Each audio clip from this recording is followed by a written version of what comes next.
Estamos muy contentos de participar en este programa, es la primera vez que lo hago, así que soy docente también acá de la Universidad de La Matanza y espero que les sea de interés el tema y se diviertan tanto como espero divertirme yo, al menos, hago lo posible. Estoy solo en una habitación hablando con una cámara, pero están del otro lado, que es lo importante.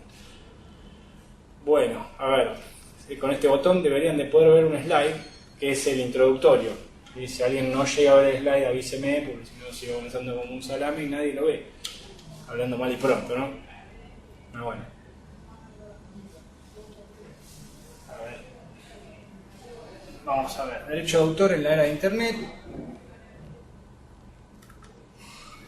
Supuestamente, ahí no sé qué apreté y se lío. Estoy tratando de mover el slide de acá. Ahí me pueden ver el siguiente slide, puede ser, ¿salió bien? ¿O me siguen viendo a mí? Bueno, me imagino que deben poder verlo, si no alguien habría abierto el micrófono. Bueno, vamos a hacer una pequeña introducción sobre el tema para que entiendan de qué vamos a hablar un poquito. Yo sé que por ahí les resulta un poquito aburrido porque el derecho no suele ser muy divertido, que digamos. Partamos de la base de que los libros de derecho no tienen dibujos, no tienen gráficas, no tienen nada, así que no son muy entretenidos, que digamos. Pero bueno, tenemos, perdí la conexión de alguien, creo, ahí está volviendo. A ver, esperen que no sé si pueden ver el slide antes de seguir, pero bueno, el sistema está en dificultades técnicas, supongo. ¿Qué es la definición de derecho? Para hacérsela más o menos simple, ¿no? Porque tampoco les vamos a dar una cátedra de derecho concentrada. Pero bueno, la definición más sencilla que les puedo llegar a dar es que es el conjunto de normas destinadas a regular la vida en sociedad. ¿Qué es esto? O sea, cuando hablamos de conjunto de normas no hablamos solamente de la ley, porque la gente suele confundirse y pensar que el derecho es únicamente la ley. Y no es solo la ley. La ley es una parte de lo que es el derecho, ¿sí? Cuando uno va a la facultad de Derecho no estudia solamente las leyes porque no congloban todo lo importante que hay detrás de la normativa jurídica.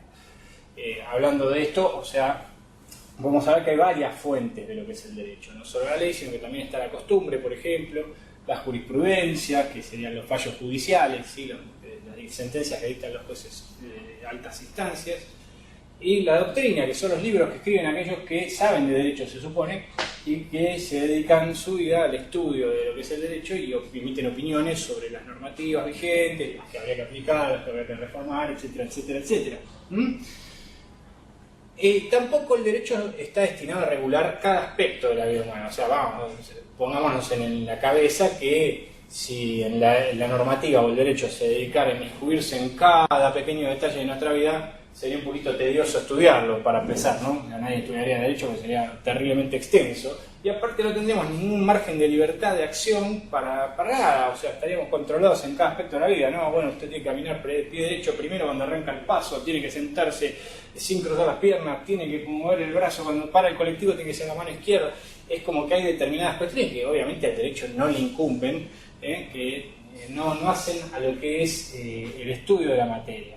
¿Sí? Por eso no entran en la definición de derecho. Entonces, tienen que ser conjunto de normas destinadas a regular la vida en sociedad. O sea, lo que es la vida individual de cada uno en particular, no le importa el derecho. Sería demasiado meterse en cada cuestión ínfima que pasa en la vida del hombre, ¿sí?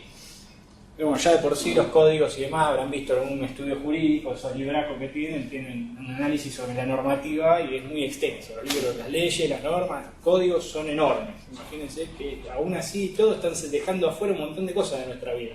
Si se destinara a regular absolutamente todo, ¿qué dimensiones tendría? Un edificio entero más o menos para estudiar esto. Pero bueno, a ver, voy a pasar a la siguiente diapositiva, o slide, como le dice la gente que sabe esto, slide. Propiedad intelectual. Propiedad intelectual, ¿qué les suena? Bueno, no puedo interactuar con ustedes, pero me imagino que lo normal que puede llegar a pensar alguien es que la palabra propiedad tiene algo que ver, o asociación, por asociación a lo que es una casa, ¿no? Uno dice, me voy a comprar una propiedad, o voy a querer una propiedad, o voy a querer una casa.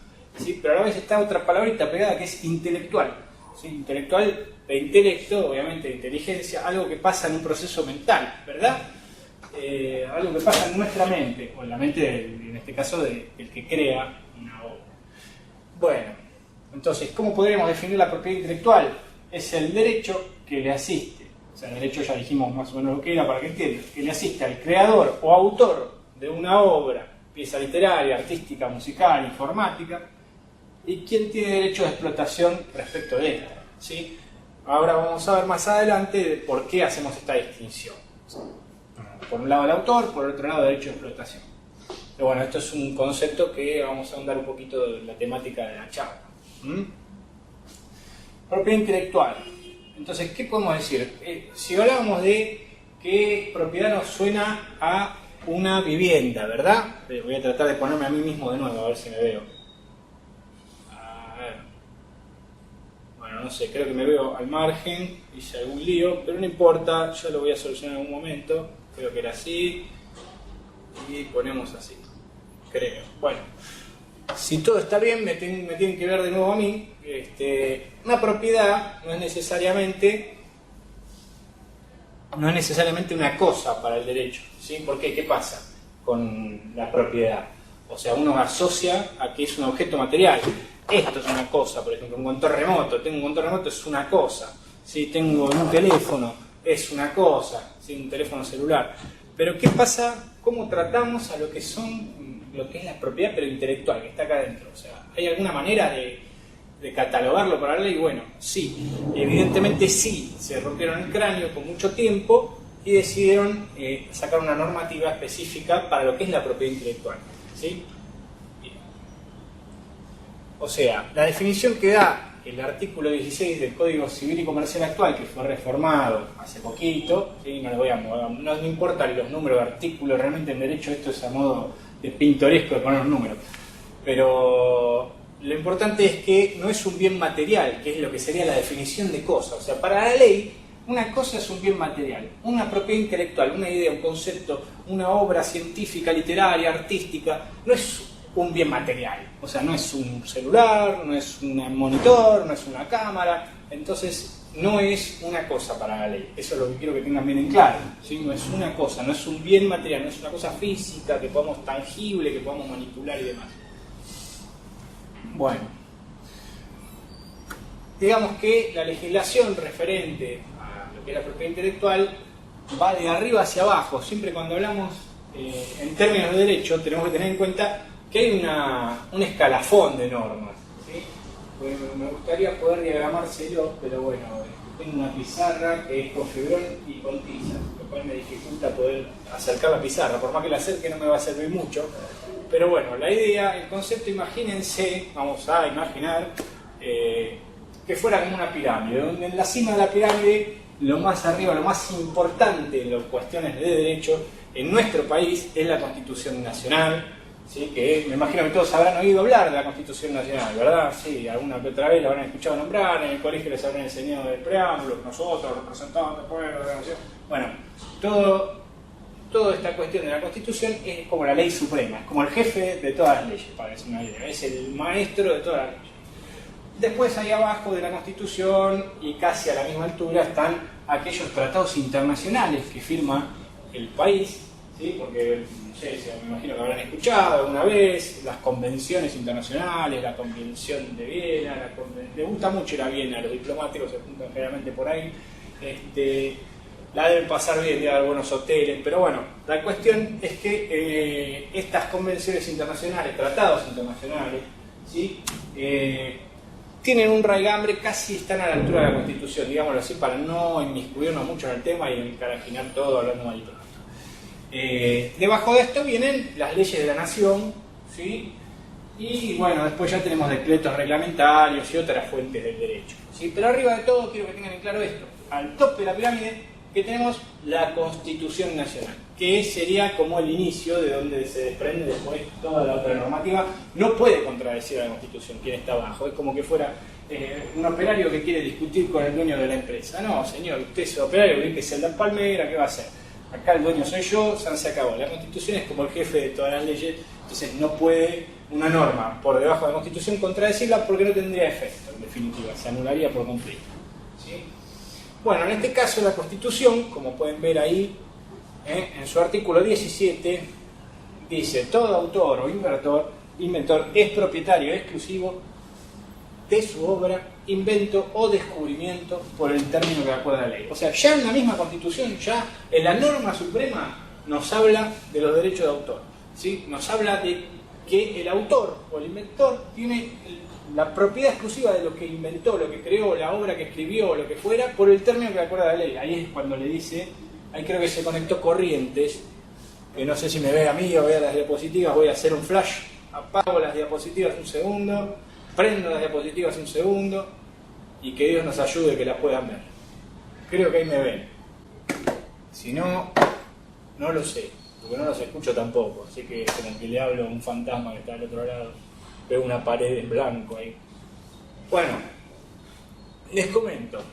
Entonces, estábamos hablando que la Constitución Nacional ya de por sí nos marca el derecho de autor, ¿sí? Nos dice, el que crea una obra es el dueño, señores, no otro, no cualquiera. El que crea la obra es el dueño, el propietario exclusivo de lo que hizo, de su pequeño Frankenstein que creó, su monstruito que ha creado, ¿sí?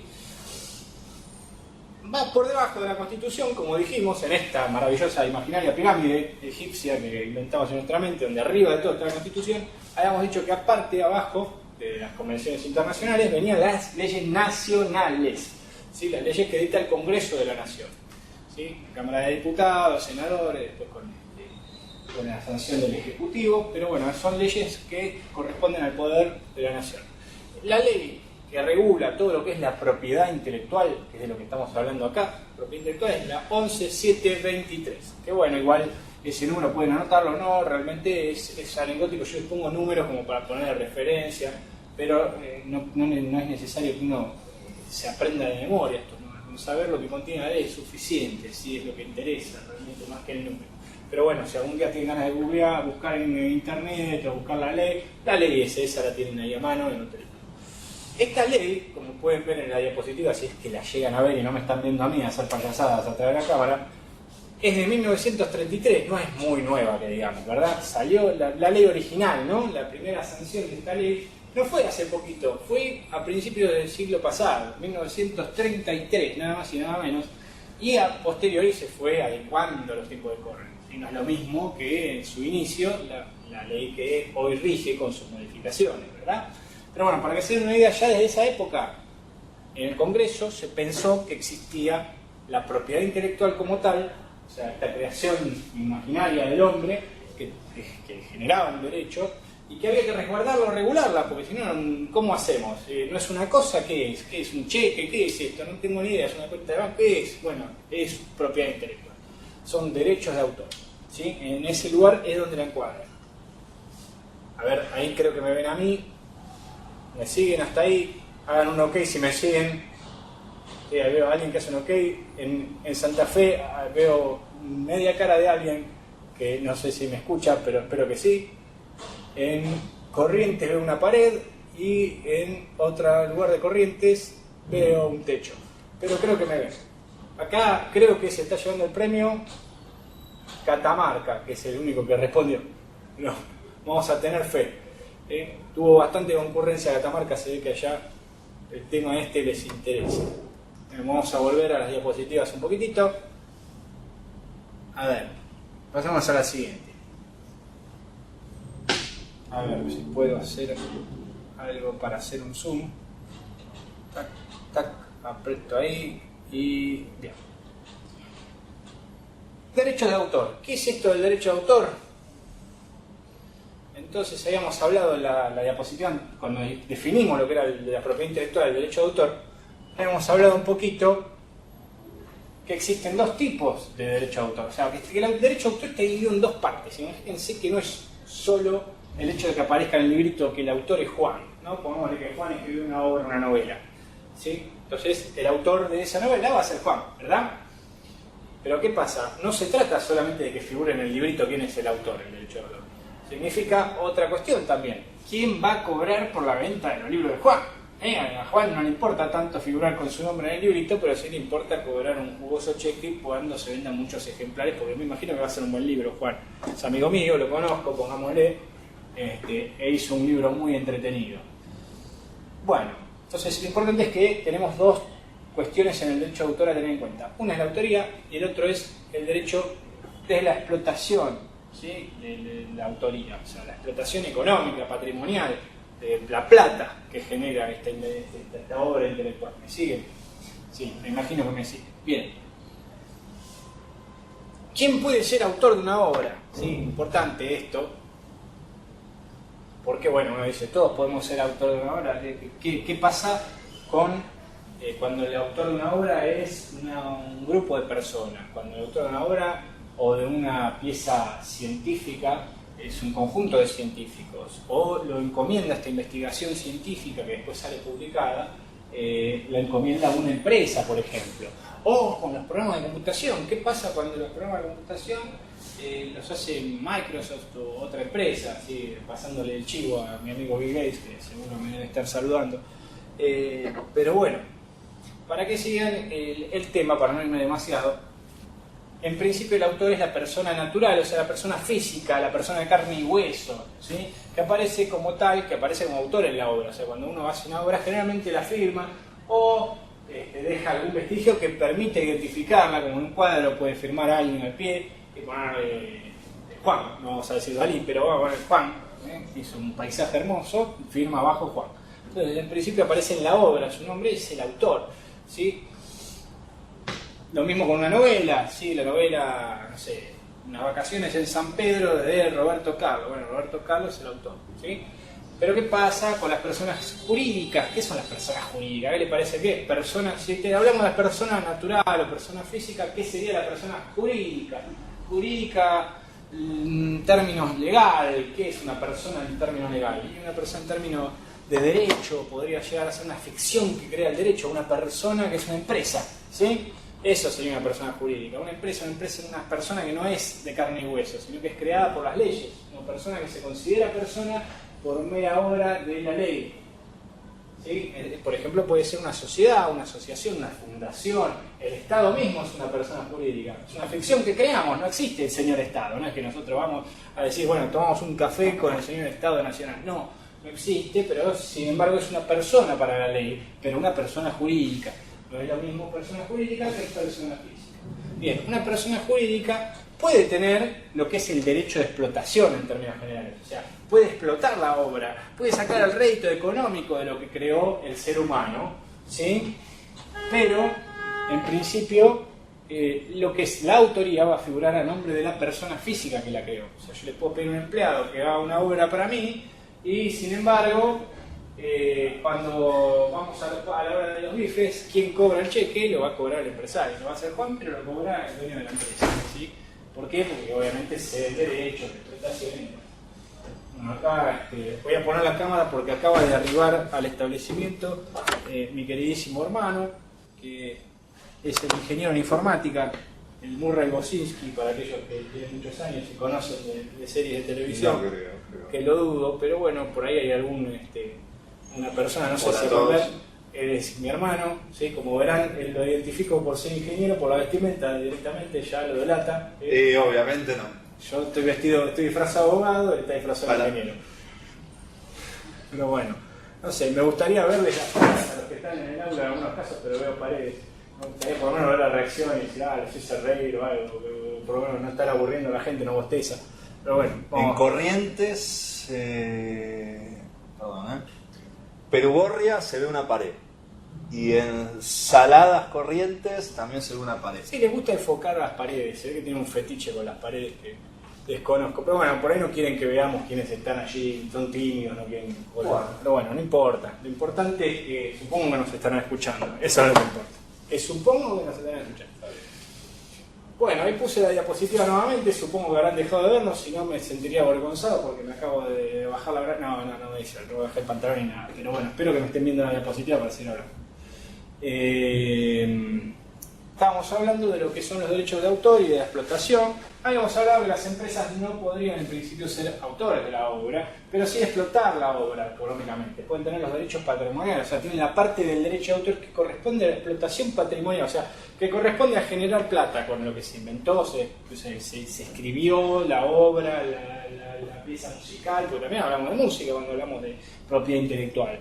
Hablamos de software, hablamos de obras de teatro, hablamos de guiones, hablamos de trabajos científicos, ¿sí? Todo eso también es propiedad intelectual, lo mismo con las fotografías, las pinturas, hay un montón de cuestiones que son consideradas dentro de esta normativa, ¿sí? Dentro de estas leyes que regulan el derecho de autor. Bien, voy a pasar a la siguiente diapositiva, creo que... A ver... Bien. Obras. ¿Qué serían obras para esta ley? Que es lo que estábamos hablando un poquito recién, pero bueno, acá un poquito más ahondado, más específico. Hay distintos tipos de obras que son objeto de los derechos de la propiedad intelectual, ¿sí? Bien, no solo, como dijimos, no solo son los libros, sino que tenemos creaciones originales, ¿no? O sea, no una copia, una réplica de otra obra, sino tiene que ser lo que hace a la propiedad que sea algo distinto del resto. No puedo agarrar y copiar Martín Fierro en la computadora, lo imprimo y lo llevo y me llevo los derechos de autor después. No, tengo que hacer algo nuevo, señores, porque si no sería todo un curro, estaríamos todos llenos de plata, o al menos sentaríamos, nos dividíamos entre tanto que no nos quedaría un mango. Pero bueno, son creaciones originales, literarias, como dijimos, libros, artísticas, como puede ser una obra de cine, como puede ser una canción, un álbum, a ver, ¿qué otra cosa se te ocurre artístico, querido hermano? ¿Alguna cosa artística? Un cuadro, una coreografía, ponele, una coreografía de las que ven en los programas de televisión, podría llegar a ser una, si la podría registrar quien la creó, ¿sí? Por algún motivo, y tendría derecho al autor. Programa de televisión. Un programa de televisión, bueno, el formato del programa, sí, tal cual. Y científicas, obviamente, todo el trabajo intelectual, de descubrimiento científico en general, ¿sí? Lo que es el trabajo intelectual científico, no hablamos de lo que es, después vamos a hablar de lo que son patentes de invención, porque probablemente algunos le asuelen la palabra patente más allá del auto, y lo que debe de patente del auto. Pero bueno, me imagino que lo que es científico tiende a verse en cuestiones de investigación científica, ¿sí? Trabajo de investigación de campo. Y también lo otro que nos pide para que sea considerado obra es que estén expresadas por cualquier medio o soporte tangible o intangible. Una palabra que no se utiliza muy a menudo, tangible, pero bueno, que se pueda tocar o no, sea material o no. ¿Sí? Que esté en un soporte, ¿qué es un soporte? Medio soporte, en un CD, en un papel, eso es un soporte, donde plasmamos la obra, ¿sí? Actualmente conocido o que se invente en el futuro. Esto tiene alusión a que el soporte que hoy utilizamos, lo que hoy conocemos como soporte, puede ser el Blu-ray, lo más reciente que tenemos en formato de alta capacidad, el Blu-ray. Mañana el Blu-ray lo tiramos a la basura, como puede que estemos tirando hoy los CDs, o los cassettes, o los VHS. ¿Sí? Entonces, a lo que habla la ley cuando dice actualmente conocido o que se invente en el futuro es que cualquier sistema que la tecnología permita en el futuro, ¿sí? O sea, que a la medida de mañana inventan una cosa mejor que Blu-ray, no vamos a decir que eso no es un soporte, entonces prevemos esto y aclaramos que cualquier soporte actual y o futuro. ¿Quién no puede ser objeto de la propiedad intelectual? O sea, porque hasta ahora hablamos de qué es, pero también podemos hacer por descarte, ¿verdad? Emocionante, este tema nos apasiona. Pero bueno, ¿qué no pueden ser? Una mera idea, ¿sí? Por ejemplo, a ver, supongamos que es algo ya conocido, ¿sí? ¿Qué tiene que ver? O sea, pongámosle, a ver qué se te ocurre como ejemplo de idea que te resulte sencillo. Puede tener meramente una idea, que no la puede concretar en nada posible, factible. No sé, si yo pienso o tengo la idea de viajar a la luna en una zanahoria, realmente no puedo decir que yo puedo ejercer una propiedad intelectual sobre esa idea, porque no hice nada para ir, no diseñé nada, ni un bosquejo, solamente tengo la idea, pero no hice absolutamente nada que trabajo intelectual respecto de esto, ¿sí? Bueno, espero que les haya causado gracia el chiste de la zanahoria, no fue muy divertido, pero capaz que sí. La información que está a la vista de todos tampoco puede ser objeto de propiedad intelectual. O sea, yo no puedo decir que una pieza de información que se obtiene públicamente, ¿sí? O que se manifiesta de boca a boca, lo que fuera, tenga algún derecho quien manifiesta, o sea, la información en sí tenga que pedir permiso para darla. Es una información que se brinda pública porque hay necesidad de dar esa información. O sea, hay un terremoto, no sé, o un accidente de tránsito en determinadas calles. Bueno, esa información sobre accidentes de tránsito no tengo el permiso de derecho de autor a los que estuvieron involucrados en el accidente. Sería absurdo, ¿no les parece? Decir, oiga señor, mire, yo sé que tiene el cuello roto, pero ¿me podría autorizar a dar el reportaje o mencionar el noticiero que usted se troló, informar de este accidente? No, esto no es así, no tendría sentido, porque siempre en el derecho lo que yo siempre planteo particularmente es que no hay que perder el sentido común. No tiene sentido común. Si ustedes lo piensan sin saber de derecho, dicen, es ridículo que le pidan permiso a los involucrados clientes para anotar la noticia, para informar la noticia, ¿sí? Bueno, ¿qué otra cosa más no es materia de esto, de la propiedad intelectual? El conocimiento común no es susceptible de apropiación. O sea, yo me quiero registrar como propio, no sé, la aritmética. Soy un tipo muy pillo y digo, si registro la aritmética, cada uno que use una operación aritmética en alguna otra fórmula me va a tener que pagar derecho de autor y me va a tener que pedir permiso de autorización. No, señores, esto es algo de conocimiento común, ya de la humanidad, es un patrimonio de dominio público de todo el mundo, y no podemos apropiárnoslo, no podemos hacer la vivada criolla de querer sacar guita de cualquier pavada. Entonces esto está explícitamente marcado, ¿sí?, en lo que es el derecho. Y tampoco las resoluciones de organismos estatales. Esto es el último ítem que les voy a hablar, que no puede ser materia de propiedad intelectual. O sea, sale un decreto del Poder Ejecutivo y yo quiero transcribir el decreto del Poder Ejecutivo, lo puedo hacer sin pedir permiso. ¿Sí? Sería ridículo que yo vaya y le diga, escúcheme, por favor, al vocero de la Casa Rosada, ¿me permitiría, por favor, difundir el decreto? No, o un fallo judicial. Sale una sentencia. Y bueno, para transcribir lo que dictó el juez, que es una sentencia pública, tengo que ir y pedir permiso. Señoría, ¿puedo transcribir el fallo o dar la noticia del fallo? Es como sería demasiado ridículo. ¿Sí? Todo esto no tiene por qué tener derecho de autor de donde se lo mire. Bueno, voy a volver la cámara hacia mí para que vean que todavía estoy y no dejé un cassette. A ver, si me ven ahí. Hola, ¿me ven? Muevo la mano. Levante la mano, ahí. Vamos Catamarca, que son los únicos que me están dando algo de bolilla, creo. Volvemos ahí. Derecho de explotación. Seguimos con el tema. A ver, vamos a mirar el horario para ver cómo venimos, si llegamos tranquilos con el tiempo, porque tenemos todavía una horita. Bien. Derecho de explotación. ¿Qué es el derecho de explotación? ¿Sí? Es lo que habíamos hablado otra vez. Tenemos el autor, que es el que tiene que decir yo soy el autor de la obra, y está el otro que es el que se lleva la tajada por la obra en sí. ¿Sí? Hay un tipo que es el que la crea y el otro por ahí puede ser otro o el mismo, el que gana plata con esto o que dispone de esta obra. ¿Sí? Son parte de los derechos de la propiedad intelectual. O sea, ¿se acuerdan que estaba dividido en dos, como hablamos? Y la explotación es una parte de estos derechos de la propiedad intelectual que tiene que ver con lo patrimonial. Estos sí se pueden ceder, pero la autoría no. O sea, yo no puedo hacer la obra y decir que el autor fue otro, o vender esa autoría y decir, no, mirá, yo soy el autor real, pero te vendo a vos para que aparezca tu nombre en el libro. No, eso no se puede, ¿sí?, en derecho. El que es autor y se acabó, no permite hacer un contrato o una cesión de autoría. Lo que sí se puede ceder es el derecho de hacer platita. Eso sí te deja la ley porque obviamente tiene su razón de ser, si no nadie pondría un mango para la investigación o para generar una novela o para lo que fuera, nadie invertiría un peso y la industria se cae, o para hacer una película incluso. ¿Sí? Entonces todas estas cuestiones generan, acá pueden ver al muñeco del Monopoly para aquellos, lo quise poner por el tema del dinero quizás alusivo, pero bueno, en fin. ¿Qué se tratan estos derechos de explotación? En parte tienen que ver con la reproducción, o sea, plasmar la obra en algo, en papel, en un lienzo, en un libreto, en una cinta de video, bueno, en una cinematográfica, ¿no?, en un 8 milímetros, lo que fuera el cine que le guste. La distribución de la obra, o sea, ponerlo a la venta, alquilar la obra, lo que fuera, todo lo que tenga que ver con que llegue la obra a otras personas, ¿sí? La comunicación pública, o sea, exhibirlo al público en general para que muchas personas tengan acceso a la obra a la vez, porque como puede ser un concierto, como puede ser una obra al público abierta, etc.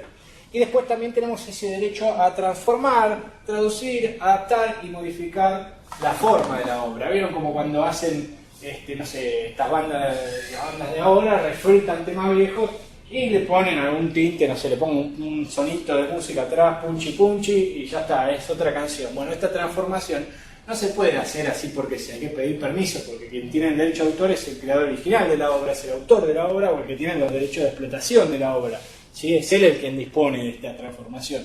Lo mismo cuando la queremos cantar una canción está en inglés, la queremos cantar en castellano, o queremos hacer un doblaje o traducir un libro. No podemos hacerlo porque se nos cantó, tenemos que pedir permiso a quien tiene estos derechos, ¿sí? Los derechos de explotación o patrimonial, puede ser el mismo autor, o si lo cedió el autor, puede ser una empresa o un monogremio, ¿sí?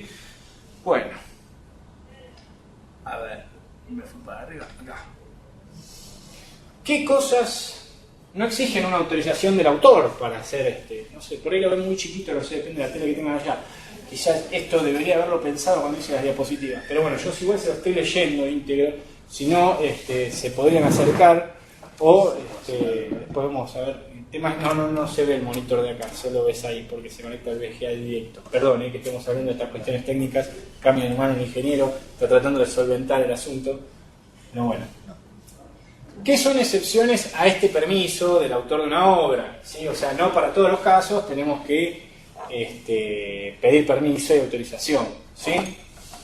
Acá enumeramos algunos ejemplos de casos donde no se requiere esta autorización del autor de la obra o de quien tiene la explotación de la obra, ¿sí? El primer caso es el del artículo 10 de la ley 11.723, que ya se las mencioné, ¿se acuerdan?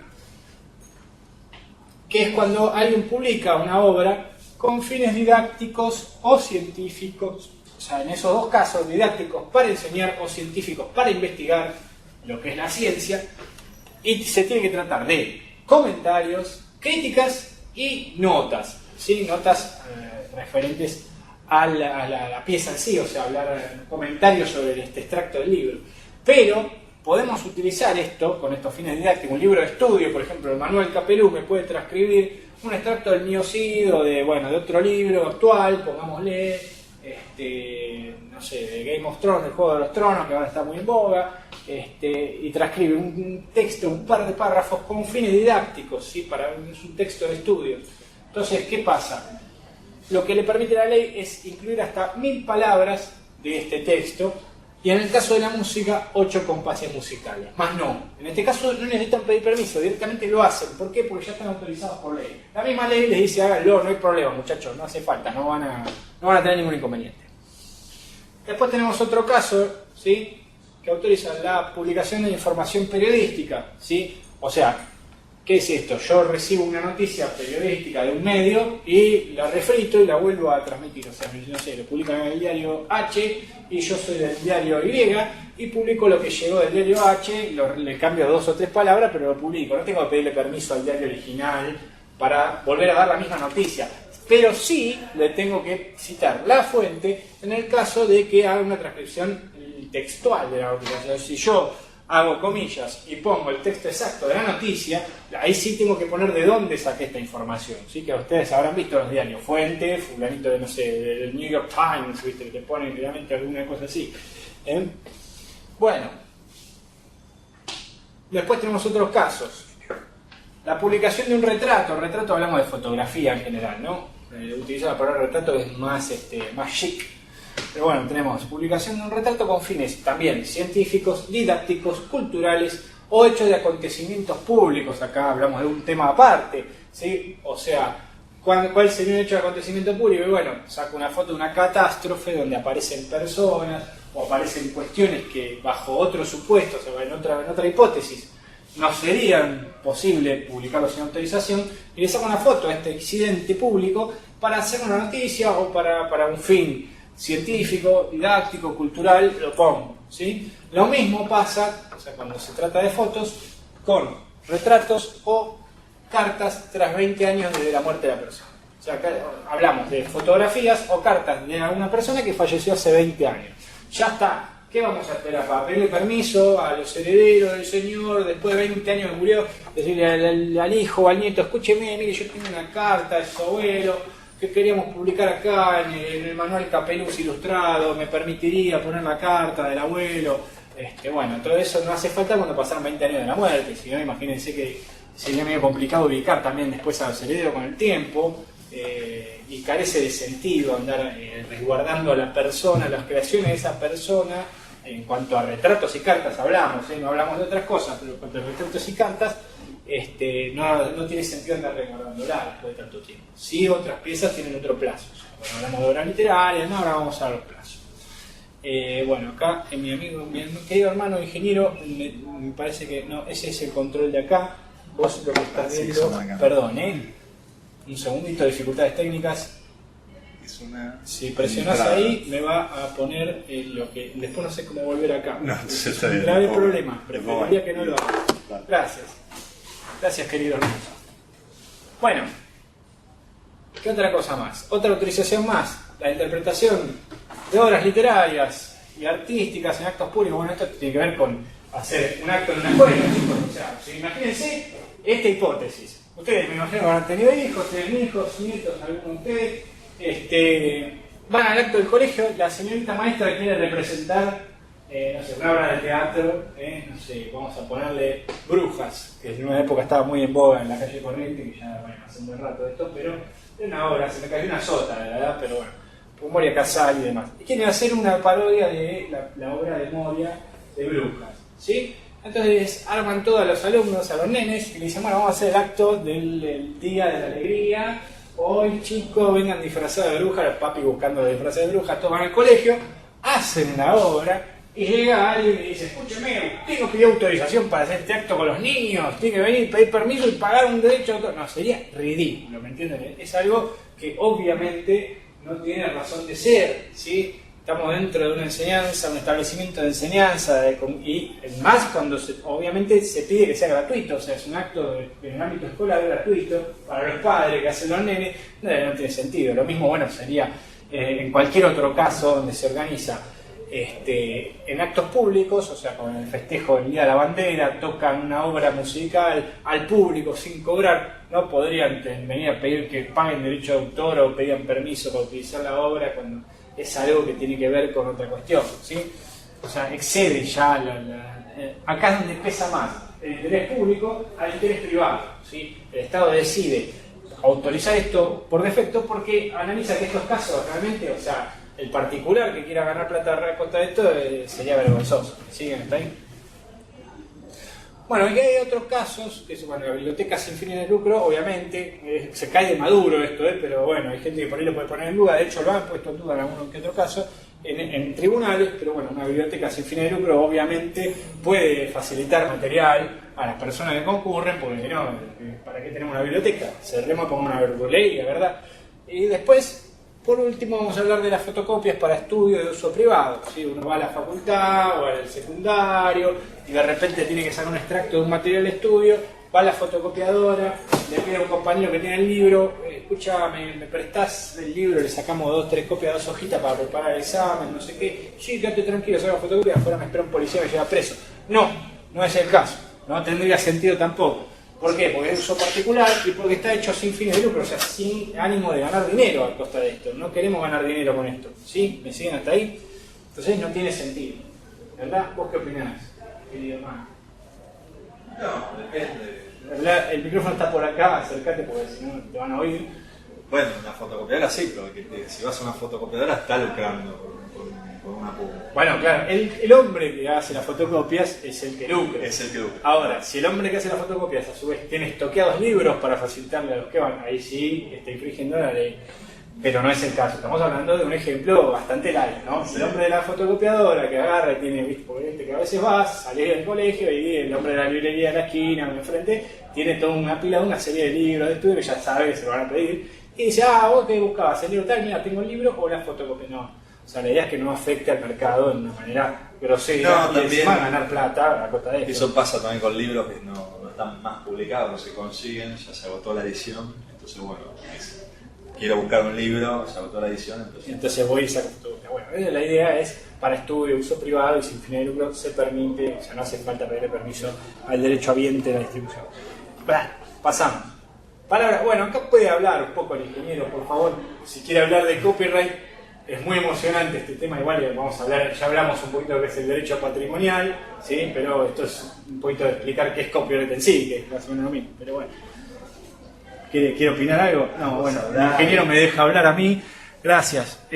Bueno, te comento. O sea, cuando hablamos de derechos patrimoniales, que hablamos de lo que da platita y quién tiene su derecho, hablamos de este derecho de autor, de explotación de la obra, ¿sí? No hablamos de quién es el autor en sí en los papeles, y figura en el librito al pie, dice no sé, la novela Pingón de Juan Carlos. No, hablamos de quién es el que gana la plata a raíz de la distribución, la edición y demás. Bueno, el copyright, la palabra copyright es una palabra, acá como dice el texto, anglosajona, ¿sí? Que deviene del inglés, para designar únicamente derecho de explotación, como dijimos. Esta palabra sí, textualmente sería el derecho de copia, ¿sí? El derecho a copiar. Eso significa completo copyright, ¿sí? Es sintetizado, son las dos palabras juntas. Generalmente van a verlo identificado con un logo como el que ven al pie, ¿sí? Es una C en un circulito, eso significa copyright, significa que esto está sujeto a la protección de los derechos de la propiedad intelectual, que no se puede copiar libremente, ¿sí? Que existe alguien que tiene un derecho patrimonial respecto de la obra que está viendo, que no puede usted utilizarlo libremente, tiene que pedir permiso, ¿sí? ¿Me siguen hasta ahí, verdad? Sí, me imagino que sí. Bueno, igual los veo muy pequeñitos ahora arriba, no sé qué toquetí. A ver. Bueno, el copyleft, por el contrario, que ahí ven el logo abajo a la derecha, tomaron un logo muy curioso, es la C al revés, ¿eh? En realidad hicieron un juego de palabras inglés también, en vez de usar right, que no solo es derecho, sino que es derecha del lado derecho, toman el copyleft, que sería copia izquierda, ¿sí? En vez de copia derecha o derecho de copia izquierda, ¿sí? Esto es un nuevo movimiento, no sé si tan nuevo, pero relativamente nuevo. ¿Cuántos años hace que...? 20, 30 años. 20, 30 años que arranca el copyleft, ¿sí? Que esto tiene que ver con liberar las licencias o las autorizaciones de las obras para que sean compartidas y que las puedan ir modificando o actualizando de una manera casi libre, ¿sí? Porque no son 100% libres en el 99% de los casos, pero bueno, es un sistema donde uno no tiene que pedir la autorización del autor para modificar determinadas cuestiones o mejorar o conocer el origen. Sobre todo esto se aplica en lo que es software mucho, ¿sí? O sea, no lo van a ver el copyleft en otros ámbitos, o sea, no van a ver en un libro copyleft, van a verlo sí en lo que es programas de computación. ¿Qué es lo que pasa con esto? Por ejemplo, Microsoft hace un sistema operativo que alguno lo habrá escuchado nombrar, otro lo utiliza, que es el Windows. Bien. Viene otro sujeto y dice, no, yo estoy cansado de que haya que pagar para utilizar la computadora con Windows. Basta, no quiero ser esclavo de la corporación Microsoft. Seamos libres, rompamos la cadena de la presión, basta de pagarle a Bill Gates, basta, libertad, libertad, liberación. Y entonces se le ocurre hacer un sistema operativo alternativo de libre acceso, ¿sí? Como es el Linux. Y todas sus versiones, pues Red Hat, Ubuntu. Lo que hay que entender ahí es que inclusive lo que entendemos como, o puede ser el Guaira también, que es la versión acá argentina que se hizo para todas las Conectar Igualdad, lo que hay que entender ahí es que mismo dentro de esos sistemas operativos o mismo dentro de ese software, porque es más grande que solo el mundo de los sistemas operativos, no todo es libre, incluso en esos sistemas operativos. Hay muy pocos software y muy poco sistema operativo que es totalmente y 100% libre. Y ahí es lo que hay que tener en cuenta, digamos, cuando se utiliza eso. Por ejemplo, por decir algo, el Guaira, que es el sistema que equipa a las computadoras Conectar Igualdad, toda la parte del acceso a lo que sería la placa de red, lo que me permite a mí transmitir los datos, es con una licencia propietaria. Propietaria es que tiene un derecho de autor, propietaria es que yo no la puedo abrir, propietaria es que no sé cómo funciona eso. Entonces no es 100% lo que se conoce como software libre. Hay muy poquitos, de hecho Ubuntu tampoco lo es Red Hat. De hecho, si ustedes buscan la Free Software Foundation, que está Richard Stallman, que es el gurú de todo este movimiento, van a ver dentro de la página de él que hay muy poquitos sistemas operativos que él certifica su fundación certifica como 100% libre, y ninguno es de los populares, incluido Android. Digamos, Android, que es un sistema operativo para teléfonos celulares, tampoco es 100% libre, tiene un montón de componentes con derechos de autor. De hecho, hubo un intento de Google de retirarlo del mercado y cerrarlo. Así que bueno, dentro de esto hay, no sé qué sigue después de esto, pero el Creative Commons. Hay varias licencias. Digamos, el movimiento de lo que es el software libre, lo que dice es: yo te doy un software libre para que vos hagas lo que quieras. Esto lo que significa es libre uso. Abrilo, modificalo, agregale cosas, hacer absolutamente lo que quieras. Ahora, todo lo que vos hagas a partir de ahí también es libre. Esta es la filosofía de Richard Stallman. Yo te doy algo libre, todo lo que vos pongas ahí es libre también. O sea, cualquier otro lo puede volver a modificar, le puede agregar cosas, etc. Inclusive es muy abarcativa y dice: si yo uso una pieza de software, un programa, una partecita o algo, dentro de otro que es cerrado, automáticamente por haber hecho eso, todo lo demás tiene que ser libre. O sea, no puedo usar nada libre dentro de algo cerrado. Ese es su concepto. Si lo uso, lo cerrado pasa a ser libre. Entonces hay que tener mucho cuidado con este tipo de licencias, digamos, a ver qué es lo que estoy haciendo, qué es lo que no estoy dejando hacer. Richard Stallman dice: bueno, sí, la distribución, o sea, poner una revista con un CD, con el Linux, digamos, sí, eso tiene un costo. ¿Por qué? Porque hay algo físico, pero yo no puedo hacer ganancia arriba de eso. Él dice: bueno, las formas de hacer ganancia son capacitación, cursos, soporte, etc. Por otro lado, hay otro movimiento que se llama BSD, que viene desde un lugar parecido, pero lo que le critica a Stallman, digamos, es su rigidez con relación a los derechos intelectuales, los derechos de autor o el uso de una obra, en este caso software. Le dice: bueno, si es tan libre, yo debiera tener la libertad de agarrar lo que vos hiciste y hacer algo cerrado y algo que yo pueda vender en formato de licencias o en formato de descarga o en lo que a mí se me ocurra. O sea, ¿por qué? Porque justamente es libre, y al ser libre yo puedo hacer con eso lo que a mí se me ocurra, y no por atarme a que eso es libre y esto es libre. Ambas visiones tienen un porqué. La visión de Stallman es: bueno, yo lo hago así porque si no nada sería libre, entonces todos agarrarían algo libre y lo cerrarían. Y la otra visión es: bueno, si nos queremos hacerlos libres, no podemos hacer lo mismo que hace el software cerrado, que cuando yo te vendo algo cerrado, vos no lo puedes tocar. Bueno, yo te vendo algo libre, todo tiene que ser libre. Entonces, no, si yo quiero después volverlo a cerrar, puedo, y si lo quiero volver a abrir, tengo que tener también esa libertad. Un poco la disyuntiva pasa por ahí, digamos, dentro de todo esto. Yo les recomiendo Free Software Foundation, es la página.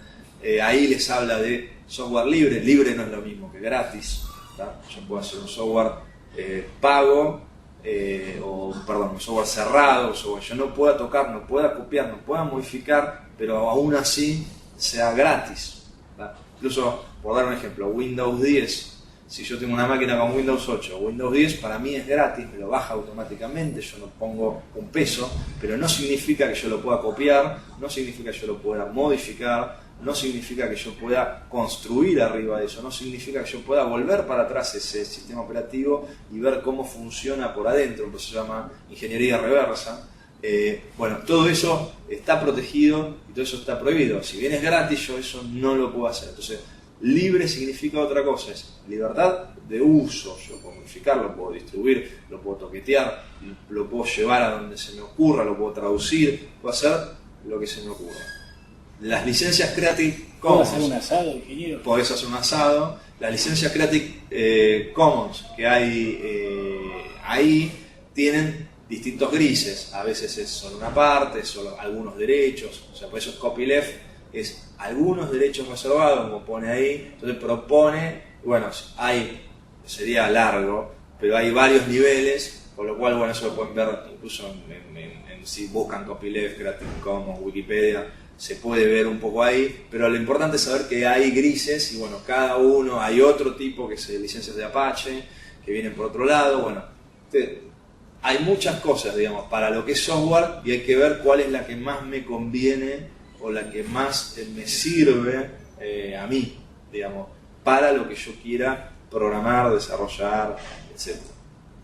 Bueno, a ver, estoy tratando de acomodar acá el visor, pero no importa, creo que algo veo. Quiero ver un poquito más grande a la gente, pero veo como que anda bien. Vamos a hacer así. Particularidades de los derechos patrimoniales, ¿sí? Que tienen que ver con lo que estábamos hablando recién del copyright.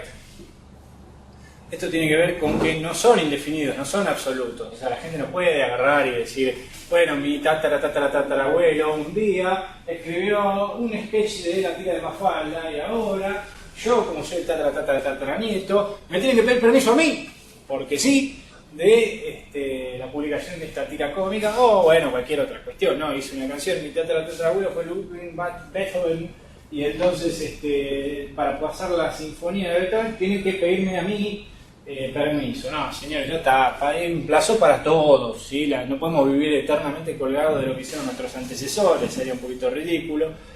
Ya mucho nos cuesta conseguir una casa de nuestros padres, imagínense lo que sería vivir eternamente de la guita que generó una obra que hicieron hace un montón de tiempo. Pero bueno, entonces, el autor, hay un plazo que estipula la ley, en Argentina en particular, estamos hablando, porque recuerden que en cada país hay una legislación que puede ser distinta o no, puede ser similar, pero cada país es dueño de lo que pasa dentro de su territorio. Estamos hablando del caso de Argentina. Si bien hay convenciones internacionales donde llegan a acuerdos de determinados puntos, no todo es exactamente igual. ¿Sí? No todo es exactamente igual, sobre todo podemos diferir en tema de plazos. Y decir, bueno, acá es tanto tiempo, en otro país es tanto otro tiempo, más, menos, puede ser tranquilamente. Pero bueno, el autor, o sea, el que figura abajo, el libro es de Juan Carlos, ¿sí? La persona física, o sea, de carne y hueso, tiene este derecho de explotación, de hacer guita, toda su vida. O sea, hasta que esa persona que creó la obra no muera, tiene que seguir pidiéndole permiso a esa persona, ¿sí? Una vez que fallece esa persona, o sea, pongamos que el pobre Juan murió, iba caminando por la calle, lo pisa un auto, muere, pero dejó herederos, ¿bien? Entonces, como dejó herederos, este derecho de explotación que tenía el mismo autor dura 70 años más para sus herederos, o sea que los hijos y los nietos probablemente vivan colgados de lo que hizo su antecesor. Bien, en cuanto a la empresa, ¿sí? O sea, lo hizo Microsoft, lo hizo Pepito Incorporated o Juan Carlos Sociedad Anónima, ¿sí?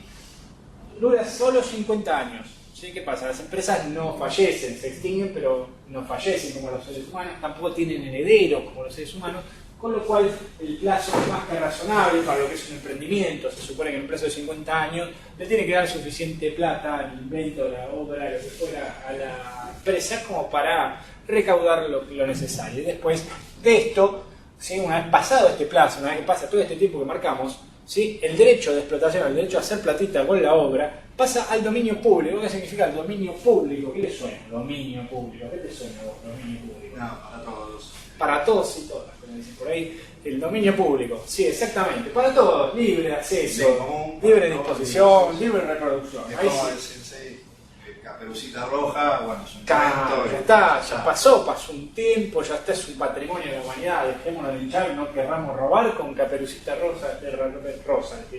Caperucita Roja a esta altura de la historia, ¿me explico? La lamparita de Edison, bueno, ya está, ya se diseñó, ya cobró Edison, ya cobraron sus herederos, terminó, bueno, listo. Ya, tal cual. Bueno, en el caso de Edison estamos hablando de un invento, una patente de invención que es parecido a la propiedad intelectual. Ahora vamos a ver un par de diferencias que existen para que entiendan un poquito más. Pero bueno, no los quiero amargar. La idea es que esto pasa a ser libre definitivamente y no hay que pedir permiso para utilizarlo. ¿Sí? Esta idea, este concepto. Protección jurídica. Bien. ¿A qué le suena protección? Me suena a una marca de desinfectante o algo así, ¿viste? Que te ponen, su familia está protegida. O un sistema de alarmas, pero bueno, se entiende el concepto si lo leemos, la palabra misma lo dice, protección jurídica. Palabra jurídico hablamos de derecho, protección que le da el derecho, la ley, la norma a la cuestión, ¿sí? La protección jurídica ¿sobre qué? Sobre lo que estamos hablando, derecho de autor, señores, no hace falta que la aclare, pero por las dudas que nos pasemos de tema o se hayan quedado dormidos, les aclaro. La normativa nacional e internacional, dice acá nuestra diapositiva feliz, que tiene una balancita, no sé si la ven, miren qué lindo dibujo que hice, soy un artista. La normativa nacional e internacional prevé la implementación de distintos mecanismos de defensa de la propiedad intelectual, ¿sí? O sea, hay varias formas de proteger la propiedad intelectual, no solamente es con la ley, es con la implementación de la ley. O sea, la ley sola es una letra escrita en un papel, en algún lugar, que después se volvió a escribir en otro papel y otro papel o se puso en internet. Pero no es la ley lo que protege solamente, sino que hay que hacer valer esa ley. ¿Cómo hacemos valer esa ley y qué consecuencias hay por infringir esta ley? ¿Sí? O sea, ¿por qué no es lo mismo una cosa que otra? Bien. Dentro de las formas de sanción que establece la ley, ¿sí? Porque o sea, generalmente la gente piensa, o el común de la gente, me imagino que ustedes no, porque deben ser eruditos a esta altura en derecho, el normal de la gente piensa, voy a ponerme a mí mismo en la cámara para que vean mi gesticulación, que capaz resulte más entretenida que la diapositiva. La mayor parte de la gente cree que cuando alguien infringe una ley, tiene que ir preso, sí o sí. Tiene que ir preso sí o sí, y bueno, la pena para esto es ir preso. No todo es penal, ¿sí? Hay distintos fueros en el derecho, muchos, no solo uno, no solo es penal. Penal es uno de los tantos fueros. Cuando hablamos de fueros es como que segmentáramos, lo cortáramos, lo rebanáramos en pedazos el derecho para especializarlo. Entonces hay varios tipos de sanciones cuando uno infringe una norma, ¿sí? Yo, cuando fallece un familiar mío, no sé, se muere mi padre, bien, perfecto, ¿qué hago? Dios no quiere, pero pongámosle que si en algún momento se nos va a ir, se muere, tengo que hacer una sucesión, no voy a ir a un juzgado penal a hacer la sucesión, ¿no les parece un poquito ilógico? Penal, pena de prisión, reclusión, ¿por qué voy a ir a un juez penal a meterse en una sucesión, a hacer la herencia de lo que es el patrimonio de mi viejo? No tiene ningún sentido, ¿verdad? Bueno, tampoco tiene mucho sentido que un abogado o un juez o un secretario de un juzgado tenga que saber de absolutamente todas las materias que regula el derecho, que son montones. Entonces generalmente se especializan o estudian más sobre un tema. No existe algo así como el título donde uno solo puede ejercer penal, o solo puede hacer familia, o solo puede hacer derecho laboral, o solo comercial, sino que se sabe un poco, se estudia sobre todo, pero se especializa después con el ejercicio de la carrera y demás en determinado ámbito, ¿sí? Entonces no tendría sentido que un juez penal esté tomando un tema como una sucesión, salvo que no hay ningún otro juez en la zona, porque en una época estaban los viejos juzgados de paz en los lugares recónditos del país, donde no había determinado fuero, sino que como había muy pocos habitantes, obviamente un solo tipo se encargaba de todo, era como el sheriff, pero bueno, de la justicia. Bueno, tenemos sanciones del tipo penal, que son prisión o reclusión, sanciones económicas. Si yo infringo esto, reproducí, agarré y copié, pirateé un programa, agarré un programa de computación, el Windows, el Office, lo que fuera, lo copié, porque soy re pillín, me lo bajé de internet y lo estoy usando en mi casa, en mi empresita, lo que fuera, y no le pago a Bill Gates, porque saben que Bill Gates no me importa, no te tenemos miedo, Bill Gates, no te tenemos miedo. Entonces, ¿qué pasa? Bill Gates puede agarrar y decirme, mira maestro, esto es fácil, podemos ir a hacer unas acciones penales por reproducción ilícita que hiciste del programa, o podemos, bien, pedirte que pagues una suma de dinero por esta infracción. ¿Sí? Te secuestramos todo, eso sí, te secuestramos la computadora, te borramos el programa, te hacemos bolsa al negocio y te hacemos una demanda por esta infracción, por todo lo que vos generaste de guita usando mi programita, mi Office y mi Windows, y hacemos un estimativo y bueno, me debes $3 millones. Bueno, obviamente sería descabellado, pero no escapa de una posibilidad. No digo $3 millones, pero depende de la dimensión de la empresa. Pongámosle que el que estaba pirateando no era yo, que soy Juan de los Palotes, sino era el dueño de una multinacional que estaba utilizando esto y factura millones y millones de dólares y utiliza un software ilegal. Entonces, ¿cómo puede ser? Hay que estipular qué ganancia o qué beneficio económico le generó esa piratería o esa reproducción ilícita. ¿Sí? O lo mismo un tipo que agarra y saca el mismo tema que salió de moda, lo saca en otra versión, en otro idioma, en otra punta del mundo. O sea, un tema, no sé, el japonés, y yo vengo acá a Argentina y hago este mismo tema japonés y le pongo una letra que sí, vamos los pibes, arriba las palmas, listo, chao. Me hago una fortuna con esa pavada, que lo único que hice fue traducirla y no le pedí permiso a ningún japonés, total que se va a enterar. Yo agarro, me llevo la platita y los japoneses se van a su casa, harán karate, lo que tengan que hacer allá, que no me jodan. Esto en realidad trae repercusiones y consecuencias, ¿sí? A largo plazo o a corto plazo, mediano plazo, pero en algún momento se sabe, porque ahora el mundo es más chico gracias a la internet, ¿sí? Todo se sabe, todo se puede ver, todo se puede buscar, todo aparece en Google o en algún otro buscador, pero siempre aparecen las cosas y se pueden rastrear con mucha más facilidad, con lo cual si uno hace una de esas manganetas hoy en día está más expuesto. En otros tiempos este tipo de curros era más frecuente, porque claro, ¿quién iba a andar buscando desde Japón a ver si alguien había copiado la misma canción que se hizo en Japón acá y cambió la letra? No, nadie, ningún japonés se iba a tomar la molestia, es algo que viene acá a ver las vaquitas, el obelisco o algo, y justo escuchar la canción en la radio y diga, mi amigo es el que creó esta canción. Pero era algo incomprobable en otros tiempos. Hoy googlean, te buscan en YouTube, aparece la canción y ya estás al horno, está frito. Bueno, vamos a volver a poner nuestra amiga la diapositiva a ver qué sigue el tema, porque si no me explayo con esto. No solo las autoridades policiales son las que intervienen en esto, o sea, la policía no es la única encargada de resguardar que se cumpla la ley, sino que también hay muchas asociaciones, ¿sí?, que se encargan de esto, ¿sí? O sea, se acuerdan de los gestores, algunos lo habrán escuchado nombrar, el CAPIF, el APIF, el PAPIF, todos le ponen siglas con IF, que tienen que ver con fonograma, la F al final, ¿no? Pero bueno, la cuestión es que estas asociaciones colectivas se encargan de resguardar que se cumpla la norma, ¿sí? Van a los locales, por ejemplo, uno tiene un bar y te cae uno de estos muchachos de estas asociaciones de derecho a la propiedad intelectual, se sienta en el bar y dice, a ver, ¿cuánto vale un café acá? ¿Cuánto tiempo hace que estamos? ¿Cuánto hace que está sonando el CD de, no sé, Juanito y su orquesta? Yo soy el editor de Juanito y la orquesta justamente, o bueno, es parte de mi asociación. Está afiliada, entonces agarro, me levanto en un momento y le digo al dueño, oiga, señor, ¿qué está pasando la musiquita acá? Sí, está pasando Juanito y su orquesta, ¿no le gusta? Sí, suena muy lindo. A mí también me encanta Juanito y su orquesta, pero ¿sabe qué? ¿Usted pidió permiso para esto? No. Bueno, ¿sabe qué? Tiene que pagar tanta plata. ¿Por qué? Porque escuchando esta musiquita usted vendió más cafés. Y estuvimos acá en 3 horas, pasaron tantas personas consumieron en promedio tal cantidad de dinero, con lo cual un porcentaje de lo que se consume acá es gracias a mi musiquita de mi representado, con lo cual tiene que pagar, ¿sí? Entonces estas asociaciones ejercen este derecho, ¿sí? No solo la policía, sino que están rondando software legal, habrán escuchado nombrar también. Bueno, software legal no es que es la policía que va, ¿viste? Vienen unos uniformados que dicen ¡alto! ¡Software legal! Y sacan una... No existe eso, sino que son asociaciones o personas colectivas, llamémosle así, ¿sí? Que se encargan justamente de resguardar o que se haga cumplir esta norma y exigir el pago de lo que corresponda por infringirla o por reproducir algún elemento sin autorización. ¿Bien? ¿Ustedes me siguen? Bien. Seguimos con la próxima. Informática y derecho de autor. Bueno, acá creo que es el tema que más los ha atraído, supongo, a esta charla, es cuando hablamos de informática. Me imagino que muchos de ustedes habrán pensado, derecho de autor, la era de internet, vamos a hablar mucho de internet. Y yo al final me ahondé mucho en derecho y hablamos poco de internet. Pero bueno, ahora viene la parte donde recompenso todo este tiempo que ustedes deben haber odiado y les hablo un poquito de qué tiene que ver esto con la informática. O sea, la informática no llega al mismo tiempo que la ley de la propiedad intelectual, ¿sí? O sea, a ver, vamos a hacer una breve introducción, pero necesito que me vean las expresiones faciales para que sea más entretenido. Si no, hago todo el acting para mí mismo, me veo en el monitor y me divierto solo. Los derechos de la propiedad intelectual, ¿sí? O sea, no nacieron al mismo tiempo que nació la informática. ¿Qué es la informática para empezar? O sea, ¿qué entienden ustedes de informática? Les preguntaría y me contestarían, pero bueno, hasta que habilitan el micrófono, que el eco, que me la van el coche, no me van a contestar. Pero me imagino que la mayoría de ustedes, en un 99% podría apostar que saben qué es la informática. Pero bueno, si le digo computadora, van a entender igual, ¿sí? Todo lo que tiene que ver con las computadoras no arrancó al mismo tiempo. Habíamos dicho que la ley, ¿cuándo había sido? ¿Se acuerda alguno de ustedes? A ver, si alguno se acuerda, levante la mano únicamente en Catamarca, que es el único que veo, que levante la mano. ¿Alguno se acuerda? Si se acuerda, no me lo diga, señora. La señora me habla, como si yo la pudiera escuchar.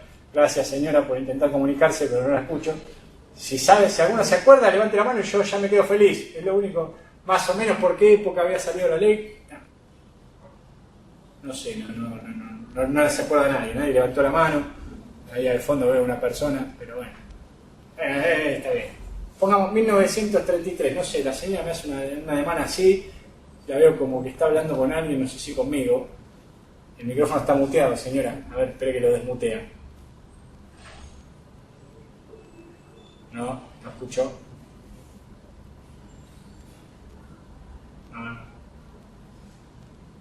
No suena nada. Desmuteen el micrófono, señores. Ahí va el técnico, ahí va el técnico. Ahí lo veo pasar el técnico.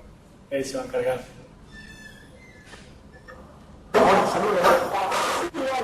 ¿Me escucha?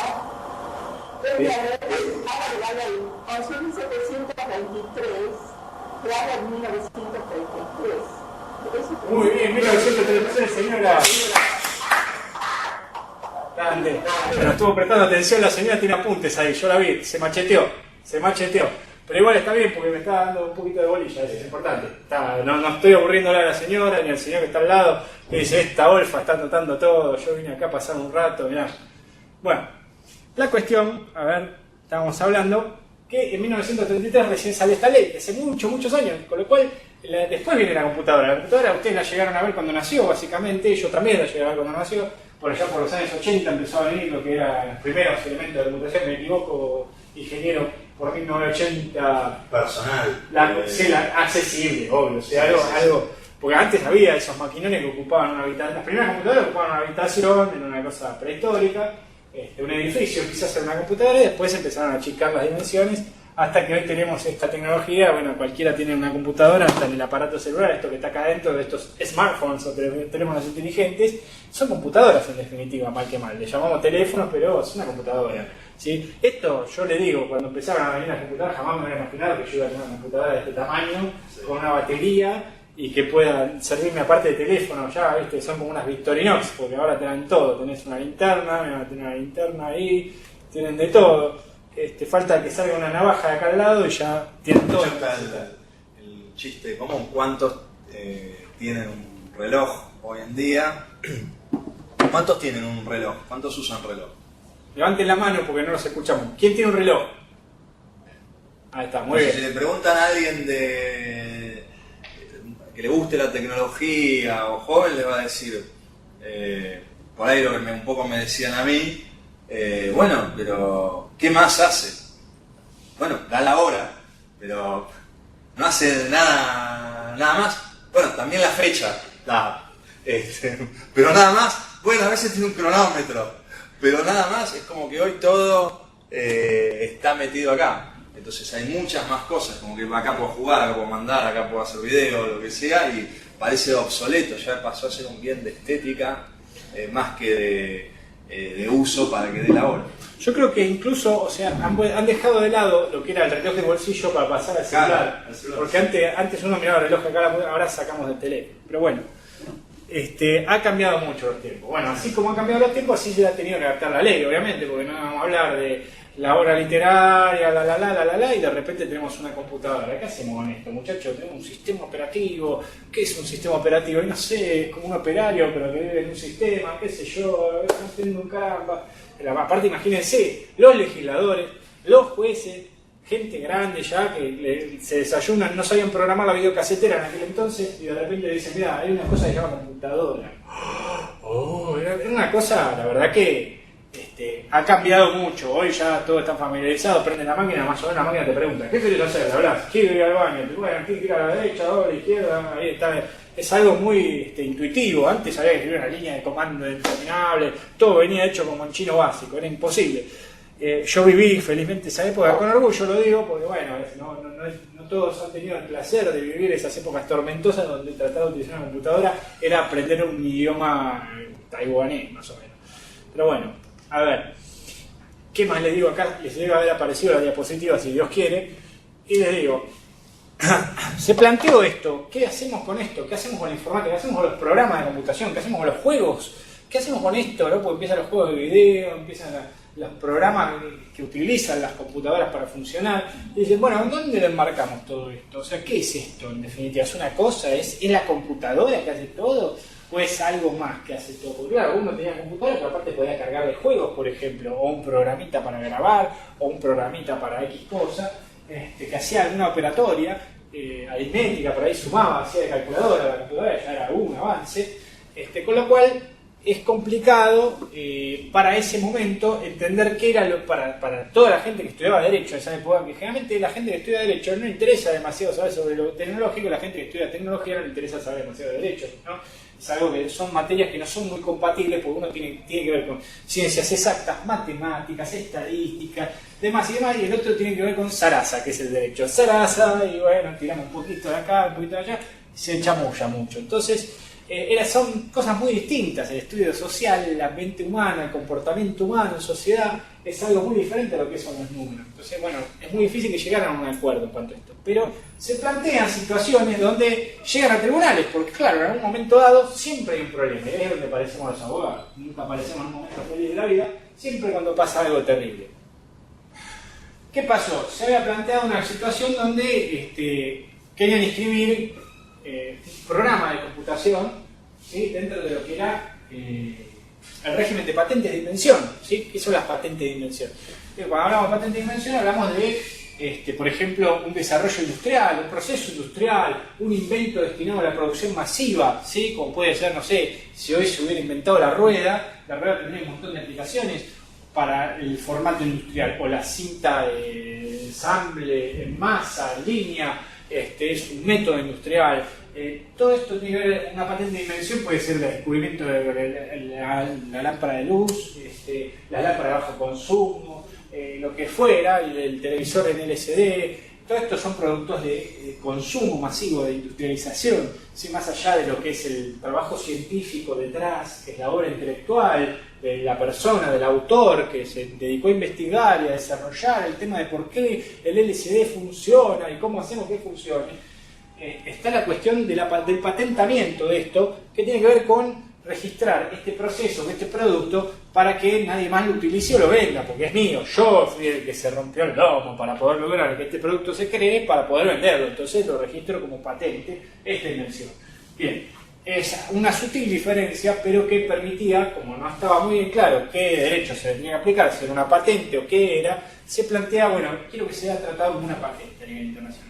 Se dicta un fallo a nivel internacional que en Nueva York, que es generalmente pionero en estas cosas, porque es donde generalmente llegan las primeras cuestiones, primero los primeros quilombos del mundo y después los primeros debates o resoluciones en cuanto a cosas novedosas en tecnología o avance tecnológico, porque es un lugar donde está lleno de migración y lleno de dinero sobre todo. Bien, entonces se plantea esta situación y se resuelve finalmente que la protección que le correspondía a los programas de computación, al software, vieron que se habla de hardware y de software y que usan esas palabras anglosajonas que por ahí uno no está familiarizado, pero bueno, es para no decir programa y con pedazo de computadora. Computadora física es el hardware y el software es el programa que está dentro de la computadora. Así que no es que hay un enano dentro de la máquina que lo hace a funcionar como alguna vez pensamos. Pero bueno. La cuestión es que se determinó que, en definitiva, lo más cercano o lo más compatible con los programas de computación no era la patente, sino que eran los derechos de autor, ¿sí? Los derechos de propiedad intelectual, pero de autor, como los que estábamos hablando recién, las obras científicas, literarias, artísticas, Esto en este espectro es donde la legislación internacional y la nacional termina metiendo, o sea, la ley nacional, las convenciones internacionales terminan encuadrando lo que es el software, los programas de computadora, los meten en esta ley 11723, que es la que estuvimos hablando hasta recién, ¿sí? Esto lleva un tiempo, no fue de la noche a la mañana, hasta que sale este fallo, los jueces de acá tienen que resolver antes de que la ley nuestra se modificara, porque bueno, acá también en paralelo se plantea este inconveniente, dice, no, esto es patente, ¿qué hacemos? ¿Es patente o propiedad intelectual o qué es? ¿Es una cosa? ¿Qué es el programa? ¿Qué es el programa para la ley? ¿Cómo lo definimos en la ley? Bueno, como no había nada escrito en la ley, entonces los jueces tuvieron que improvisar un poco, mirar a ver qué había pasado afuera, vamos a estudiar a ver qué resolver. Sí, los jueces estudian también de vez en cuando, tienen que estudiar, y miran a ver qué pasó en el mundo. Ah, mira, Nueva York resolvieron esto. Entonces, y tiene lógica, ahora vamos a ver los fundamentos, y tiene razón, esto tiene que ser tratado como propiedad intelectual de derecho de autor. Y ahí es cuando la justicia de acá primero dicta sentencia referente a esto, y luego la ley se va amoldando a través de las consecuentes inquietudes que se fueron planteando en el país por este mismo tema, donde decían, bueno, ¿qué hacemos? Lo quiero registrar en el software, y vaya patente. Patente dice, no, patente de acá no, vaya software, vaya derecho de autor, vaya derecho de autor, no, vaya patente. Y ahí tenemos pelota de ping-pong, dando vuelta, nadie se quería hacer cargo de un quilombo. Pero bueno, No sé si me siguen copiando algunos, creo que veo una cámara apagada y a lo veo a los de Catamarca siempre firme ahí. Yo creo que eso le vamos a dar un premio, le vamos a dar un diploma, un certificado a la mejor participación de la conferencia. Pero bueno, todo esto les contaba que se fue adaptando. ¿Por qué? Porque la ley dijimos que es de 1933. Entonces, ¿qué pasó? Cuando llega lo que es esto de informática, los software, el hardware, bla, bla, bla, y salen estas convenciones internacionales, y salen estos fallos en Nueva York, y fallos acá en Argentina, donde los jueces tienen que resolver esta cuestión.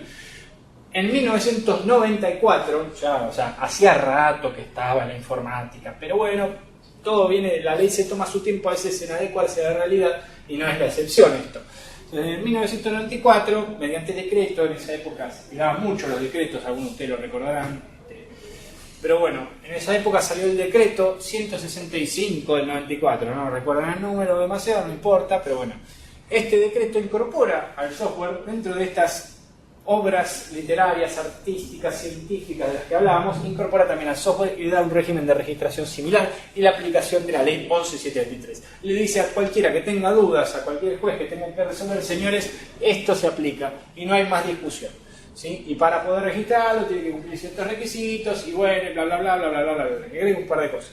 Finalmente se termina modificando la ley mediante otra ley, ¿sí? Donde incorpora el texto, porque este decreto estaba aparte de la ley, estaba el texto de la 11723 por un lado y el decreto de 165 del 94 por otro, que se complementaban pero no estaban en el mismo cuerpo. O sea, no estaban, uno leía de corrido la 11723 y no encontraba nada, decía, bueno, no habla nada de eso, pero bueno, tiene que buscar este decreto aparte. Bueno, hicieron una ley donde incorporan este texto del decreto a la misma ley 11723. La reforman, ¿vieron? Cuando dicen hay que reformar tal cosa, bueno, reformar es eso, es modificar el texto original de la ley, la 11723 en este caso, para que se adecue a la realidad. Bueno, en cuanto al software, a los programas de computación, ¿sí? No se puede hacer una compraventa, ¿verdad? No da. ¿Qué hacemos? ¿Una compraventa? ¿Te parece hacer una escritura pública? No da, ¿verdad? ¿Hacer un contrato de alquiler? ¿Una educación? No, tampoco da. ¿Podemos hacer un leasing? No, tampoco. Un franchising, viste que ahora todo es leasing, todo, no. En inglés están todos los programas. No, ningún otro contrato, una permuta. Un contrato, me hace un programa, yo te doy otro programa. Cambiamos jueguitos, como éramos chicos. Sí. Bueno, no es ese el contrato que se aplica para la ley. La misma ley dice que cuando se trata de software se aplica un contrato de licencia. Licencia de uso y goce, distribución, reproducción. Se da una licencia, se otorga autorización mediante un precio, a veces o de forma gratuita, depende de qué se trata, ¿verdad? Pero bueno, se utiliza la forma técnica, que se lo llama, es contrato de licencia y no encuadra en ninguna de las otras cosas. No hablamos de compraventa, no hablamos de alquiler, no hablamos de nada, de otro contrato no, permuta no, nada. Bien, ahí me ven a mí, ahí vuelven a ver la diapositiva, ahí me ven a mí de nuevo, ¿verdad? Bien. Bueno, me siguieron hasta ahí, levanten la mano la gente de Fernando del Valle, San Fernando del Valle, por favor, ahí, alza la mano si me escuchan, muy bien. Y la gente de Santa Fe, veo una chica ahí hace como 4 horas que está estática, para mí puso una foto. No sé, no veo que se mueva, quizás quedó ahí congelada en el tiempo, en algún momento reaccionará. Pero bueno, vamos a ver qué es lo que sigue en el temario. Bien, vamos a poner así el siguiente diapositiva.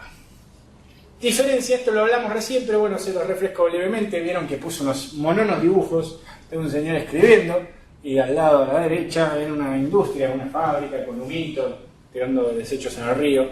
Y tenemos las diferencias entre propiedad intelectual y la patente de invención, ¿sí? Cuando hablábamos de qué pasó en la legislación, qué discusión había, una era esta. Propiedad intelectual, entonces dijimos que es algo de una creación literaria, artística, científica. ¿Sí? El autor le pone parte de sí, o sea, le pone parte de su persona a la obra, no es que es algo automático, un mecanismo, algo industrial, ¿sí? Elaborado para consumismo, para vender, para lo que fuera. Es una cuestión de desarrollo intelectual en sí. Y esto se regula, como dijimos, con la 11723. En cambio, cuando hablamos de patentes de inversión y marcas, ¿sí? Hablamos de un descubrimiento o una invención novedosa de un producto o método para su industrialización, para la producción masiva, ¿sí? Bien, y la regulación está a cargo de otra ley que tiene otros términos y otras cuestiones planteadas. Me siguen hasta ahí. Bien. No voy a hacer más hincapié en esto porque ya lo vimos antes, pero bueno, nunca está de más. Vamos a volver hacia mí, que estoy apretando el botón de la diapositiva, vuelvo a la diapositiva. Ahí está. Tipo de software registrable. Software dijimos que era el programa de computación, ¿verdad? Sí, señor, sí, doctor, sí, lo escuchamos muy bien, bien. En cuanto al software, existen, escucho una voz, hay alguien que me habla desde más allá, pero bueno, algún micrófono se incorporó a la charla. Existen dos cuestiones con los programas de computación. Una cosa es el código fuente, que se le llama, y la otra cosa es el programa objeto. Estos términos técnicos que en realidad los van a aburrir, pero tienen que entender qué es la diferencia entre cada una para entender cómo funciona un programa de computación. En cuanto al software, exige código fuente y programa objeto. Habíamos hablado que esta distinción es una cuestión un poquito, no les interesa tanto, pero tiene que ver. ¿Por qué tiene que ver? Porque tienen que entender cómo está desarrollado un software. Ustedes ven el programa final. Si ustedes prenden la computadora, dan doble clic y aparece un programa, o agarran el telefonito, apretan al loguito de WhatsApp y aparece el WhatsApp. Pero en realidad, el programa no es eso. El programa es todo lo que se escribió para que aparezca ese loguito. Eso se le llama código fuente a todo lo que trabajaron los señores programadores, que generalmente son los que más trabajan y cobran menos en general. Pero bueno, son como aquellos peones lacayos de la informática a los cuales nos esclavizan, los encierran, los encadenan, como si fuera un taller de costura clandestino. Le dicen, vamos muchachos, programa, y generan lo que vemos después nosotros en la PC.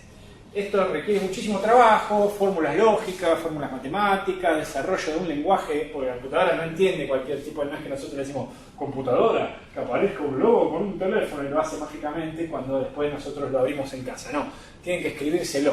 Para escribírselo le tienen que hablar en su idioma. Para hablar en su idioma tienen que conocer cómo habla, cómo entiende la computadora, cómo interpreta la información que nosotros pedimos y hacer varias pruebas hasta que finalmente sale lo que queremos. ¿Por qué? Porque nosotros pensamos que está bien y cuando le damos el comando algo sale mal y explota todo. ¿Vieron? Cuando a veces estamos jugando, utilizando algo en la computadora, un juego, algo, y de repente se queda congelado, explota todo y se cierra el programa, lo que fuera. Bueno, esto tiene que ver con defectos en la interpretación del lenguaje que se generan en situaciones de estrés, donde hay varias cuestiones conflictivas que hay que resolver y no sabe cómo resolver porque no está escrito o porque el modo de resolver colapsa a la capacidad de la computadora. Bueno, todo eso es el código fuente. Toda esa cosa que escriben los programadores y se divierten durante horas y horas probando es el código fuente, que es lo que después nosotros vemos reflejado en nuestras casas o en la empresa, donde fuera, como el programa objeto, o sea, el programa final. Bueno, vamos a hacerlo rápido lo que queda porque el tiempo es tirado en televisión, como dicen por ahí, así que hay que ir redondeando, no los quiero amargar demasiado. Bueno, a ver, las bases de datos también se registran, por si tenían alguna inquietud sobre esto, hay las bases de datos informáticas, se pueden inscribir y registrar. ¿Dónde se inscribe el software?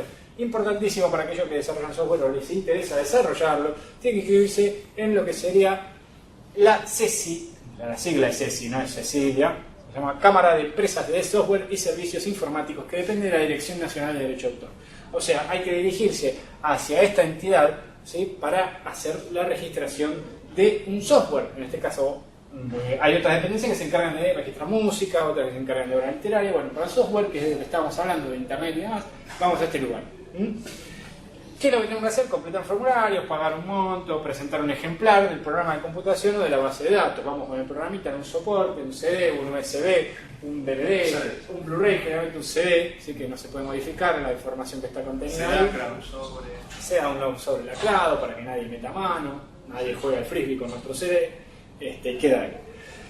Bueno, acá hay una cuestión legal interesante que, bueno, se las comento meramente para dar un toque pintoresco a la charla, que en realidad nuestra ley nacional, la que regula el ámbito nacional, nos indica que para poder ejercer una acción, o sea, alguien infringe los derechos de propiedad intelectual, nosotros creamos un software, yo hago un Windows, pongámosle, soy Bill Gates 2 y me hago un Windows, pero no lo registro, yo lo hice, pero no lo registré nunca. ¿Qué pasa? Viene acá mi hermano y hace el mismo Windows, me enchafa todo y hace el mismo problema, me lo afana. Entonces yo agarro y digo, voy a tribunales, esto no va a quedar así, me voy a juzgar. Bueno, presento la acción, la ley ¿qué dice? La ley dice que hasta que yo no inscriba mi super Windows, mis acciones quedan suspendidas, o sea, no es que no existen, sino que no puedo ejercer hasta tanto yo no lo inscriba y se acepte la inscripción. ¿Sí? Eso es lo que dice nuestra ley, ¿sí? Pero a su vez hay una contradicción con lo que son las convenciones internacionales, que esto lo hablamos al principio, ¿de acuerdo? Que les hablé de la pirámide imaginaria, la Constitución, las convenciones internacionales, la ley nacional. Bueno, ¿qué pasa? Acá hay una convención internacional que estipula, que es la Convención de Berna, que es el lugar donde se firmó Berna, y no es una señora ni nada por el estilo, donde dicen justamente que esta cuestión no se puede someter a ningún tipo de trabas, ¿sí? O sea, sino que el derecho a la propiedad intelectual es irrestricto y desde el momento de la creación de la obra. O sea, desde que yo hice Windows 10, yo soy el autor de la obra y no me pueden poner límites para que yo ejerza este derecho. Bueno, a la vez, contradictoriamente, la ley nos dice, no, te suspendo, no te lo elimino el derecho, ni te elimino, simplemente lo suspendo, lo dejo en stand-by, como cuando apagamos la tele desde el control remoto, dejo en stand-by este derecho hasta tanto hagas la registración. Cuando hagas la registración, charlamos, te dice el juez. Y bueno, y esto. Pasamos a la que sigue. Derecho de autor en el ámbito empresarial. Bueno, ¿qué significa esto? Cuando las empresas se dedican a la creación de software, ¿sí? ¿Qué pasa cuando viene el jefe de la empresa y le indica a sus lacayos programadores que hagan un programa? Que hagan un software, ¿sí? De computación. Bueno, ¿qué pasa? Para poder utilizar los derechos de la empresa, los derechos de explotación, la autoría, siempre hablamos que va a ser la persona física que lo haga, la persona de carne y hueso, pero para explotar el programa, el dueño de la empresa, el dueño del circo, tiene que haberle encomendado la creación de, según la ley 11723, la creación de software en general, de hacer programas de computación. Yo no puedo haber contratado para barrer pisos y el tipo de repente se sentó un día en una computadora porque estaba el Pepe y se puso a crear un software y lo hizo. Y lo hizo una maravilla, es el nuevo software de la vida, el nuevo Windows, el nuevo Office, el nuevo Android, lo que fuera, lo programó instantáneo. Entonces no sería derecho de la empresa, sino que sería del mismo empleado de carne y hueso. ¿Por qué? Porque yo no lo contraté para hacer software, lo contraté para limpiar los pisos. Con lo cual a mí no me corresponde nada. Ahora, a su vez, hay otra contradicción legal, como habíamos hablado recién, que hay un problema entre la 11723 y la Convención de Berna. Acá tenemos un problema, pero del índice local. ¿Sí? O sea, tenemos la 11723 que dice, para poder quedarme yo como empresa con el programa que hizo mi empleado, simplemente le tengo que decir yo que lo contraté para hacer obras en general, haga obras de software. Bien, según la ley de contrato de trabajo, en cambio, nos exige que le hayamos indicado qué software aparte tenía que hacer, o sea, no software en general, no programas de computación en general, sino que tendría que haber dicho, vos tenés que hacer el nuevo Android. Si yo me dije, vos tenés que hacer el nuevo Android, entonces no me corresponde el derecho de explotación, la plata, no me corresponde a mí como dueño de la empresa, sino a mi empleado. Entonces hay una contradicción acá que no está aclarada. En definitiva, acá depende de cómo le guste más al juez que trate el tema y cómo termine después en la corte resuelto, dependiendo del caso concreto, pero la ley son dos leyes de igual rango que están contradictorias en este punto en particular, que no es menor, no es menor, porque esto puede traer un flor de delirio donde el empleado dice, no, yo hice el Windows, no, yo no lo hice, no, es mío, es tuyo, y bueno, llega a ser un éxito el programita que hizo el mulo programador y está bueno. ¿Qué pasa con la reforma de la ley 11723? ¿Sí? Se incorpora no solo el software, sino que con el software vienen otras cuestiones. Una de estas cuestiones que es muy importante, bueno, no sé si es tan importante a esta altura, pero en una época lo era, cuando recién arrancaba, era muy importante especificar lo que es el backup o la copia de seguridad. Alguna vez habrán escuchado hablar del backup y la copia de seguridad, porque ¿qué pasa? Antes venían en disquetes o los programas venían grabados en esos disquetes viejos cuadraditos que se rompían cada 2x3, lo teníamos que tirar a la basura porque no servían más, o se doblaban y se partían, o lo que miércoles fuera, y el programa lo perdíamos para siempre. Lo habíamos comprado, venía en un disquete, el disquete se rompía, echó el programa a comprar otros señores y no. Entonces, ¿qué hacíamos? Hacíamos una copia de seguridad del programa para tenerlo, ¿sí? ¿Por qué? Entonces, ¿qué pasa? ¿Es lo mismo para la ley que yo copie un CD de música o que copie una película a que copie un programa de computación? No, ¿por qué? Porque el programa de computación, en este caso, existe la figura autorizada del backup, ¿sí? Se puede hacer una copia de seguridad, ¿por qué? Porque se espera que pueda romperse el programa original y ahí sonamos. Entonces, bueno, te permite la ley hacer una copia de seguridad, pero hay que cumplir ciertos requisitos que están aquí enumerados en nuestra hermosa diapositiva. Primero tiene que estar identificada el backup, o sea, no puede ser así que, tengo 20 copias en casa, en un sobre, papel, madera, y digo, no, son todas copias de seguridad. No, tiene que ser única, una sola copia me deja hacer la ley del programa, y tiene que estar identificada con los datos de quien realizó la copia, o sea, yo que soy el licenciatario, soy el que recibió la licencia de este programa, soy el autorizado de ella y lo hice en tal fecha. Ok, tiene que estar todo esto en un sobrecito donde está guardado. Y solo podemos utilizar este backup para reemplazar el original si este se pierde o se destruye. Si no lo podemos utilizar en cualquier otro momento, solo cuando el original se pierde o se destruye. Una pavada que se incorporó en su momento cuando hablábamos de disquetes o CDs que se podían rayar con más facilidad que ahora, de mala calidad, o que sufrían caídas o rayones, etcétera, o que las lectoras no las tomaban con mucha facilidad, la primer contingencia. Hoy por hoy todo se vuelve a descargar de internet, o sea, uno compra una licencia, entra a la página, mete un código y le dice, descárguelo de internet, ya está, señores, se acabó el problema del backup y la mala coche. pero sigue existiendo, con lo cual todavía tenemos derecho a hacer ese backup del programa si quisiéramos, ¿sí? Por eso se trata de una manera distinta el software. Acá puse un par de esposas para que darles temor. Hay uno que está abierto y el otro está cerrado. Wow, soy un artista. Delitos contra la propiedad intelectual. Como habíamos hablado en un momento, ¿qué pasa cuando infringimos la ley? Una de las cuestiones que prevé la ley es la comisión de un delito penal, delito con pena de prisión, de multa, reclusión, inhabilitación. Ese tipo de penalidades pueden generar infringir la ley en algunos casos. ¿Sí? La ley, para tratar los delitos, en cuanto a la propiedad intelectual, nos habla de defraudación, o sea que equipara, ¿sí?, cualquier tipo de infracción a la ley como si fuera una estafa contra la propiedad intelectual. O sea, como si yo te hubiera estafado de alguna manera porque copié una obra literaria, copié una obra musical, me copié un software sin permiso, entonces estafé tus derechos de la propiedad intelectual, ¿sí?, con lo cual estaría incurriendo en estos delitos, que tiene una pena de hasta 6 años de prisión o reclusión en términos generales, ¿sí?, y habla de un término genérico como defraudar a los derechos de la propiedad intelectual, y después nos da algunos ejemplos de lo que sería defraudar a los derechos de la propiedad intelectual, ¿sí?, y enumera algunos actos. Por ejemplo, falsificar un CD, o sea, vieron los puestos de la calle que ofrecen los CDs con la laminita fotocopiada. Bueno, eso es una falsificación medio burda, pero es una reproducción no autorizada, es una venta no autorizada, una distribución no autorizada, una reproducción no autorizada, e incluso la ley va más allá de todo esto y nos habla de un almacenamiento de obras sin autorización de sus derechos a ventas.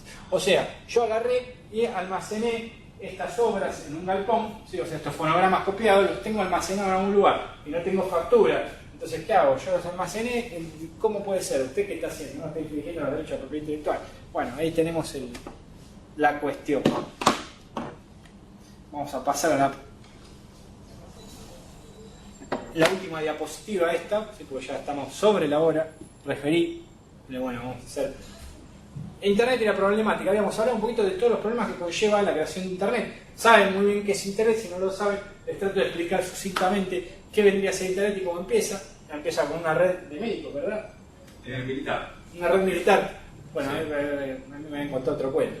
No, es una red pensada, o sea, todos sabemos lo que es Internet, es una red pensada para que en la paranoia norteamericana, digamos, antes que había para una red era por cable o incluso podría ser por radiofrecuencia, pero era punta a punta. O sea, yo tiraba de un cable y iba de un lugar a otro, entonces yo lo único que tenía que hacer era matar el concentrado. Es como que si yo en la red ferroviaria o la red ferroviaria argentina rompo todo lo que es Buenos Aires, entonces no hay posibilidad de que esa red siga funcionando, porque todo, como está diseñada la red ferroviaria en Argentina, todo pasa por Buenos Aires. Bueno, a nivel de red también, digamos, yo paso por algún lugar, puede ser que lo concentre y todo pasa por un mismo lado. Entonces era fácil, un target, un objetivo muy fácil, romper una instalación donde todo se concentraba ahí o donde distribuía información al resto de los lugares.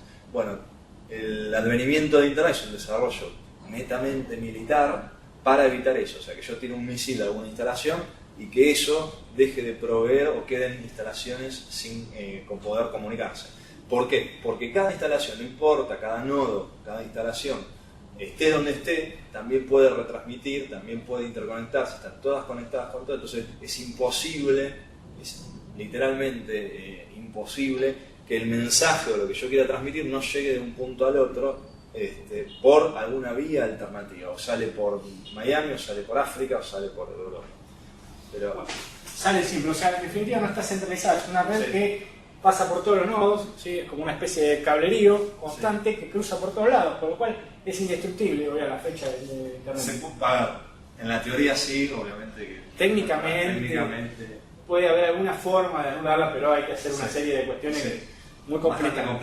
Sí, no es sencillo deshacerse de toda la Internet junta, con lo cual esto es un problemita. ¿Para qué? Para que quienes quieran ejercer un control. Creo que tengo una cámara que me está apuntando muy abajo, me voy a sentar acá. Para que me vean. Hola, vean mi calvicie. Acá está. Entonces, trae esta problemática. ¿Qué pasa? Al no poder controlarse, esperen que iba a ponerle la diapositiva para seguir con ustedes mientras iba hablando.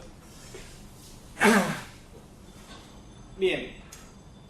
El tema con la llegada de estas redes es que hay una transmisión constante de datos, ¿sí? O sea, ¿qué pasa? Tenemos páginas por todos lados, tenemos foros, tenemos dispositivos, o sea, páginas, sitios donde se pueden ver videos en vivo, como YouTube, de forma gratuita por todo el mundo. Había programas en una época, estaban programas llamados Napster, un sitio que llamaban Napster, Audio Galaxy, bueno, tenemos un montón de lugares. En su época estaba Cuevana, acá no sé si alguna vez lo oyeron nombrar, había una página que era Cuevana que transmitía películas, series, que obviamente es muy difícil de detectar. ¿Por qué? Porque hay que andar monitoreando la red o hacer búsquedas permanentemente sobre contenidos de la web que se indexan en los buscadores. O sea, ¿qué pasa? Indexar, referimos a hacer un índice de lo que hay en Internet. ¿Qué hace Google? Uno busca determinada palabra o carga una página de Internet y Google la rescata porque ve que hay movimiento o porque uno la descarga manualmente y la pone ahí en la búsqueda. Cuando uno busca una de las palabras que contiene la página, sale en el buscador. Entonces lo que tratan de hacer para rastrear este tipo de lugares donde piratean, porque obviamente Cuevana no tenía autorización para poner películas y series, Napster no tenía autorización para distribuir audio, las canciones de artistas de las compañías discográficas, generaban un perjuicio económico y patrimonial muy grande. Entonces es lógico que hay que poner una suerte de control, sin limitar la libertad, o sea, lo que es la libertad de expresión, porque obviamente está el límite a todo esto. O sea, si nosotros nos ponemos muy controladores y monitoreamos todas las actividades que pasan, todas las comunicaciones que transfieren en Internet y las filtramos, lo que estamos haciendo es invadir la privacidad ajena y cortar la libertad de expresión en algunos casos. Entonces hay que tratar de caminar por ese filo que es muy difícil de transitar sin caer. Y por eso no hay una forma sensata, no se encontró, hasta ahora no se han puesto de acuerdo en la manera sensata de controlar, porque imagínense, nos juntamos Estados Unidos, Canadá, Argentina, Chile, Alemania, España, y decimos, bueno, bien, vamos a controlar la información de Internet. Muy bien, bueno, ¿cómo hacemos?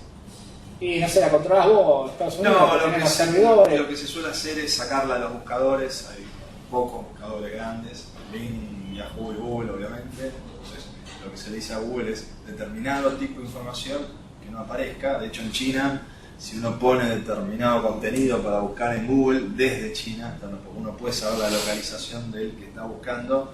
De hecho, está muy censurado y no puede encontrar mucha información que hoy nosotros libremente encontramos por Internet. Entonces, se ataca siempre, en general se trata de ir contra el que indexa, porque es lo más fácil, porque si yo no lo puedo buscar, es como que no existiese. Digamos, yo en Google busco una palabra y no la encuentro, entonces para mí no existe, por más que en la web siga estando.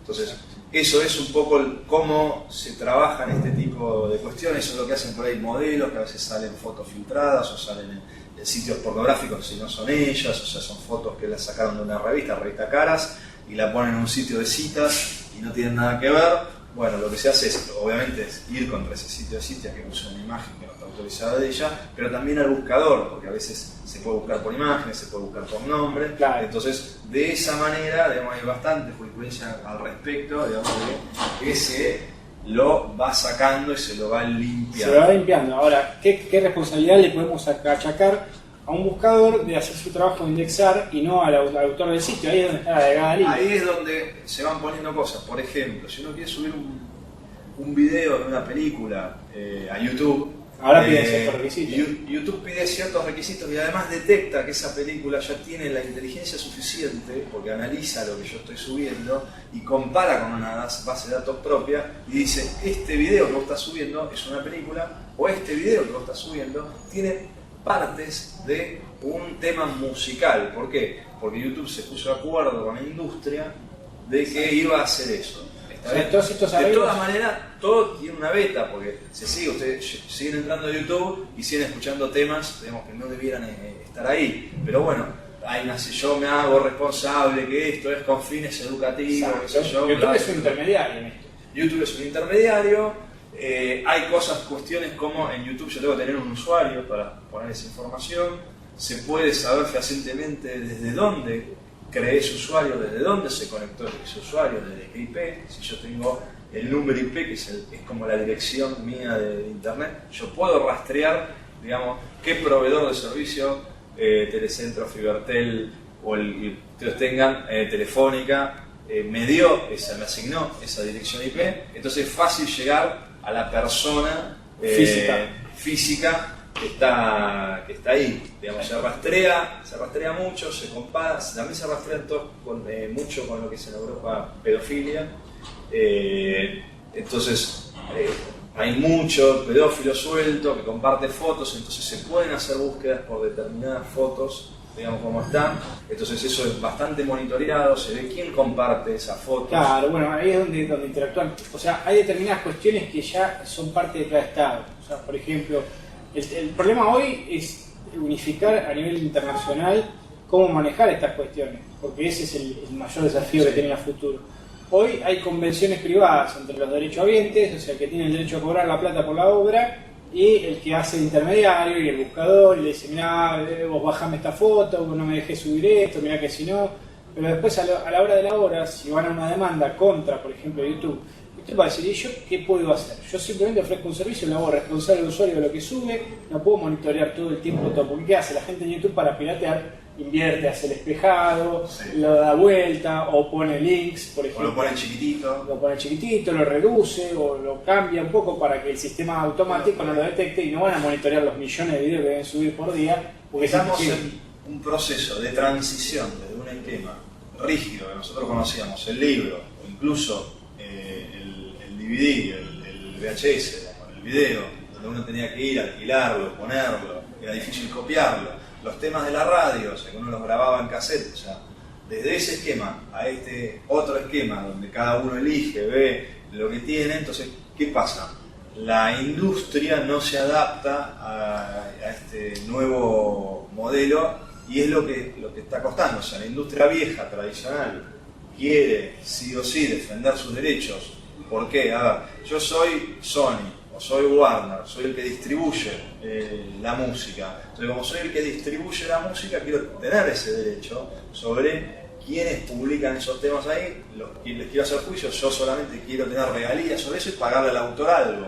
Y hoy es casi les diría como se está tendiendo a que el autor prácticamente suba su obra sin tener toda esa distribución y, digamos, se gana más en un recital que en la venta de un CD, en el caso de la música, por ejemplo. Bueno, y en el software lo mismo, lo que se trata es de hacerlo o abaratarlo. Ya no hay un costo de impresión de un manual, no hay un costo de impresión de un CD, ya eso tiene un costo. Una caja, llevarlo, ya te venían los disquetes, o sea, ya no hay, ya es la web. Entonces lo que se trata es a bajar. Alguien que entendió perfectamente eso fue Steve Jobs, por ejemplo, por poner un ejemplo, que dijo, bueno, yo voy a tener mi tienda de venta de música online y los temas no pueden estar más, las canciones no pueden estar más de $1, lo que causó mucho revuelo en su momento, y él tiene la visión que las cosas debieran estar baratas. Hoy está Netflix, que es por $8 o $9 uno puede ver un montón de contenido online.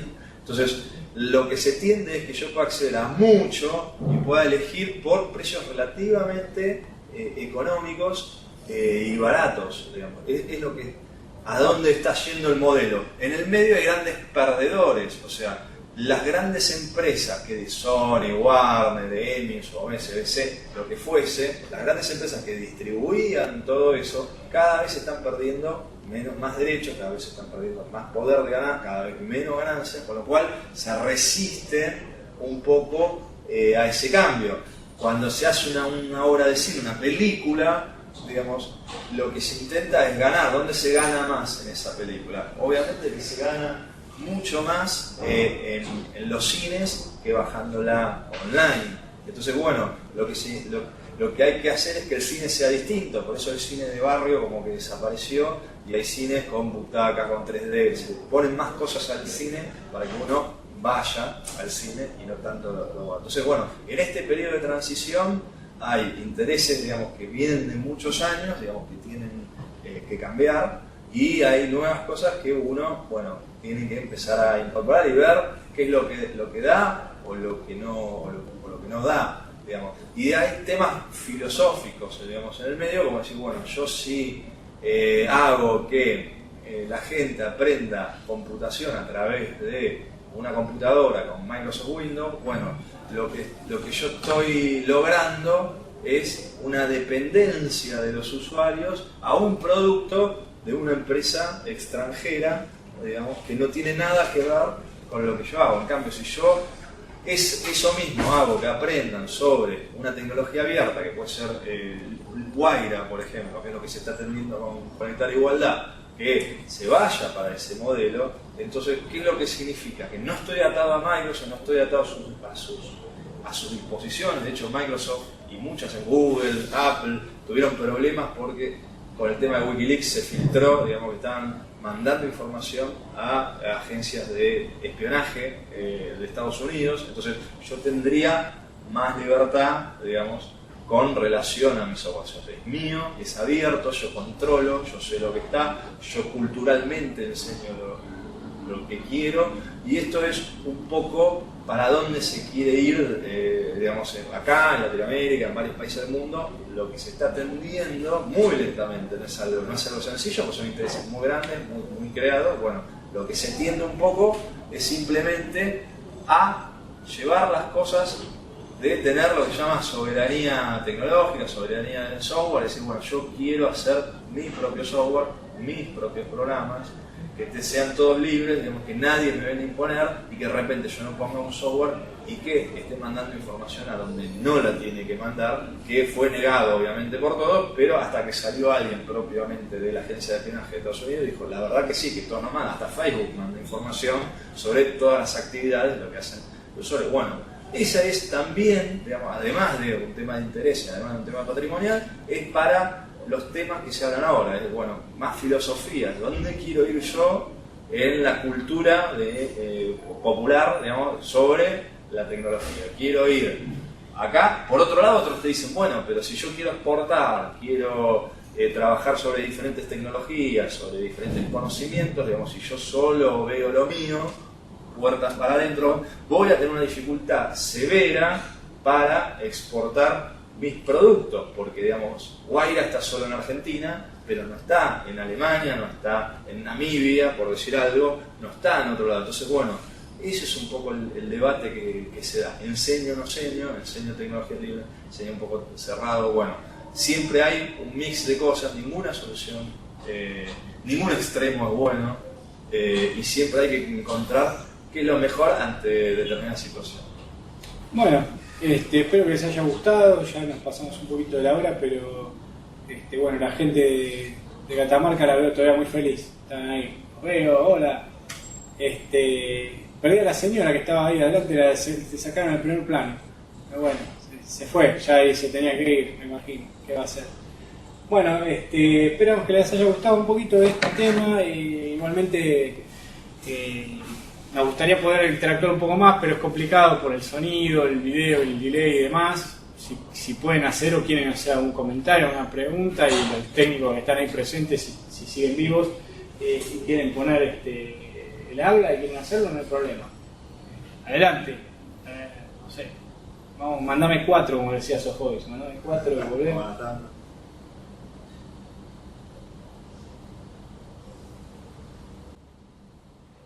Veo que se levanta gente, veo que se está yendo. Ahí va el técnico, ahí va el técnico.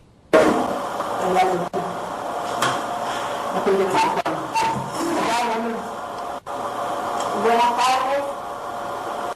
Buenas tardes. Buenas noches. Bajen ahí,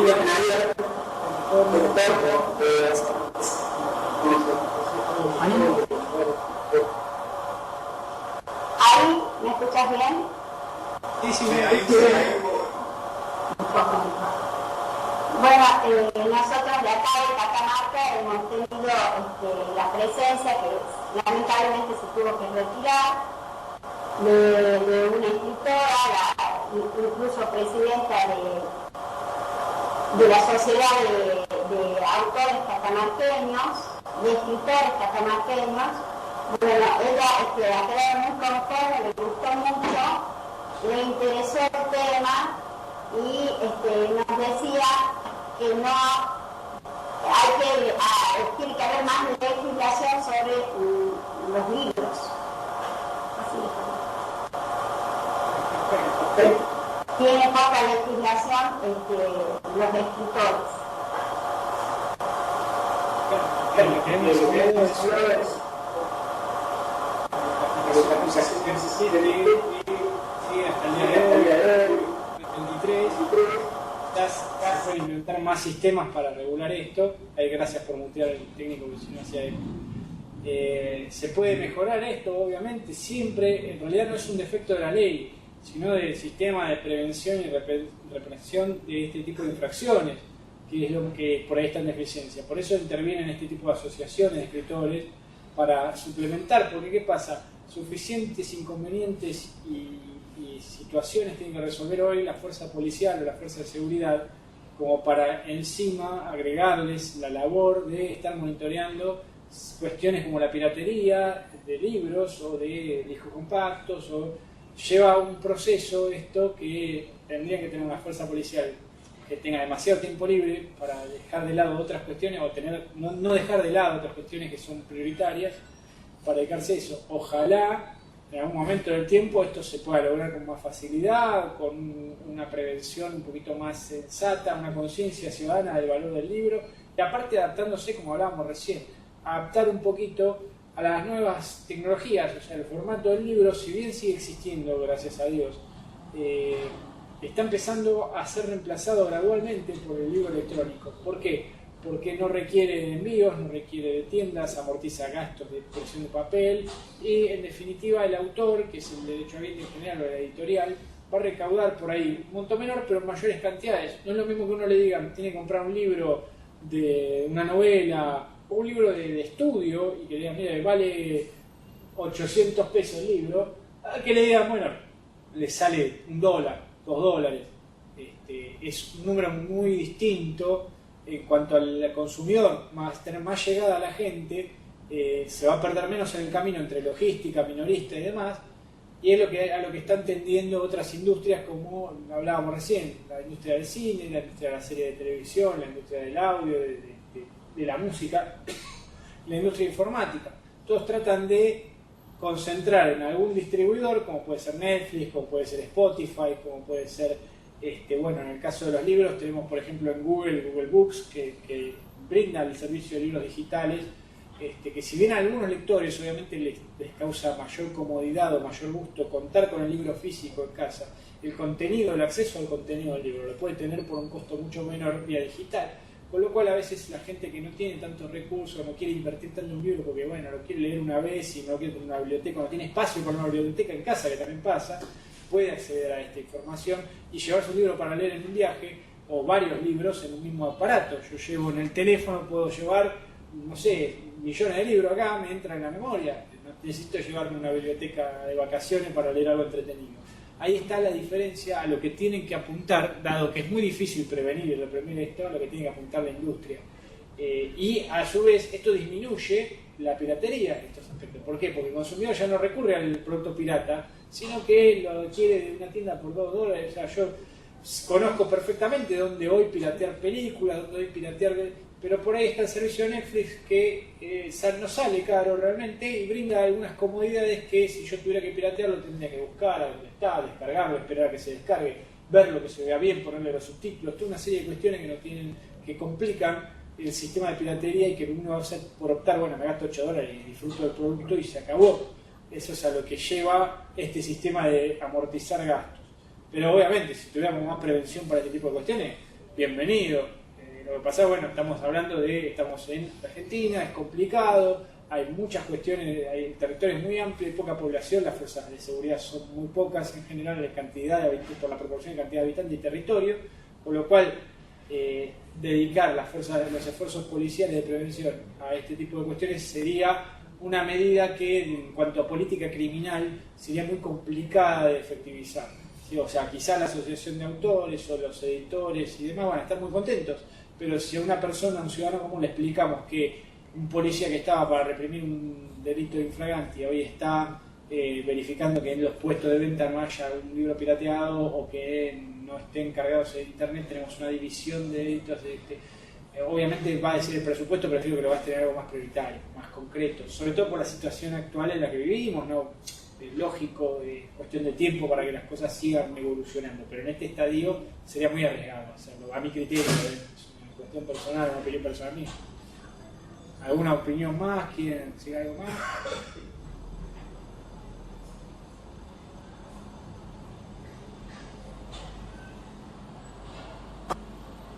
Por ahora, no, ya nos ha quedado claro el tema de esto que nos consultaba la escritora. Y bueno, muy lindo, acá hay gente que no todos son escritores, pero bueno, les ha gustado la videoconferencia. Espero que les haya gustado, porque por ahí si hubiéramos sabido que iba a haber tantos escritores o interesados a escritores, hubiera orientado más la charla ahí, pero bueno, los temas de comunicación sí es difícil. Bueno, no sé las otras, no sé quién más estaba en línea, ahí figura Santa Fe, pero no los escucho hablar desde que arrancamos, no sé si desde que me dijo, fíjese que no sale diapositiva. Quedó congelada la imagen, pusieron una foto ahí, acá está. Se perdió la comunicación. Se perdió la comunicación que hay. Así que sí, yo creo que hablé con usted más que con otro, no sé quién más escuchó, pero ojalá que haya habido alguien más del otro lado. Bueno, no les quito más tiempo y bueno, cualquier inquietud, Contáctense con la universidad. para que le brinden algún dato, si quieren las diapositivas para algo, la ponemos a disposición, no hay ningún problema. Con las mismas personas que organizaron el evento no hay ningún problema. Bueno. Las diapositivas, ¿cómo las podemos obtener? Pueden escribirme, bueno, no sé cómo escribirles por acá, pero a ver si tengo alguna forma. Bueno, Escribirlo si quieren en el celular, lo ponemos acá. a ver, espere que por ahí podemos hacer lo siguiente, podemos poner... Si quieres en presentación y puedes utilizar el Notepad y le escribes ahí. Claro, y escribís ahí tu... A ver, vamos a escribirme... Y escribís tu... Te pones... Estás muy low y el ejecutar no te pasa. Bueno, vamos a poner... Este no anda muy bien. No, creo que no, te Ejecutar, pone ejecutar. No te pasa. ejecutar. No te pasa. Ahí. Ahí pone.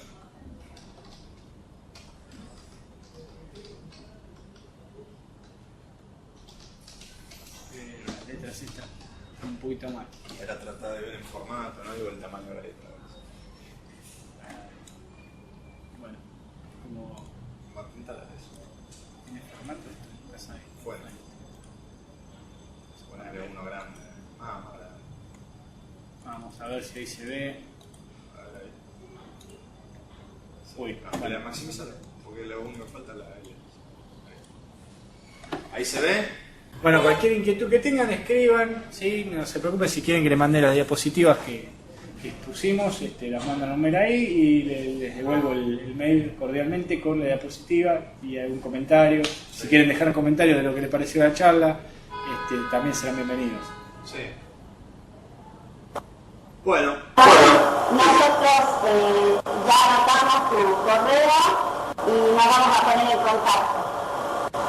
Bueno, perfecto. Bueno, listo, gracias. Saludos a todos.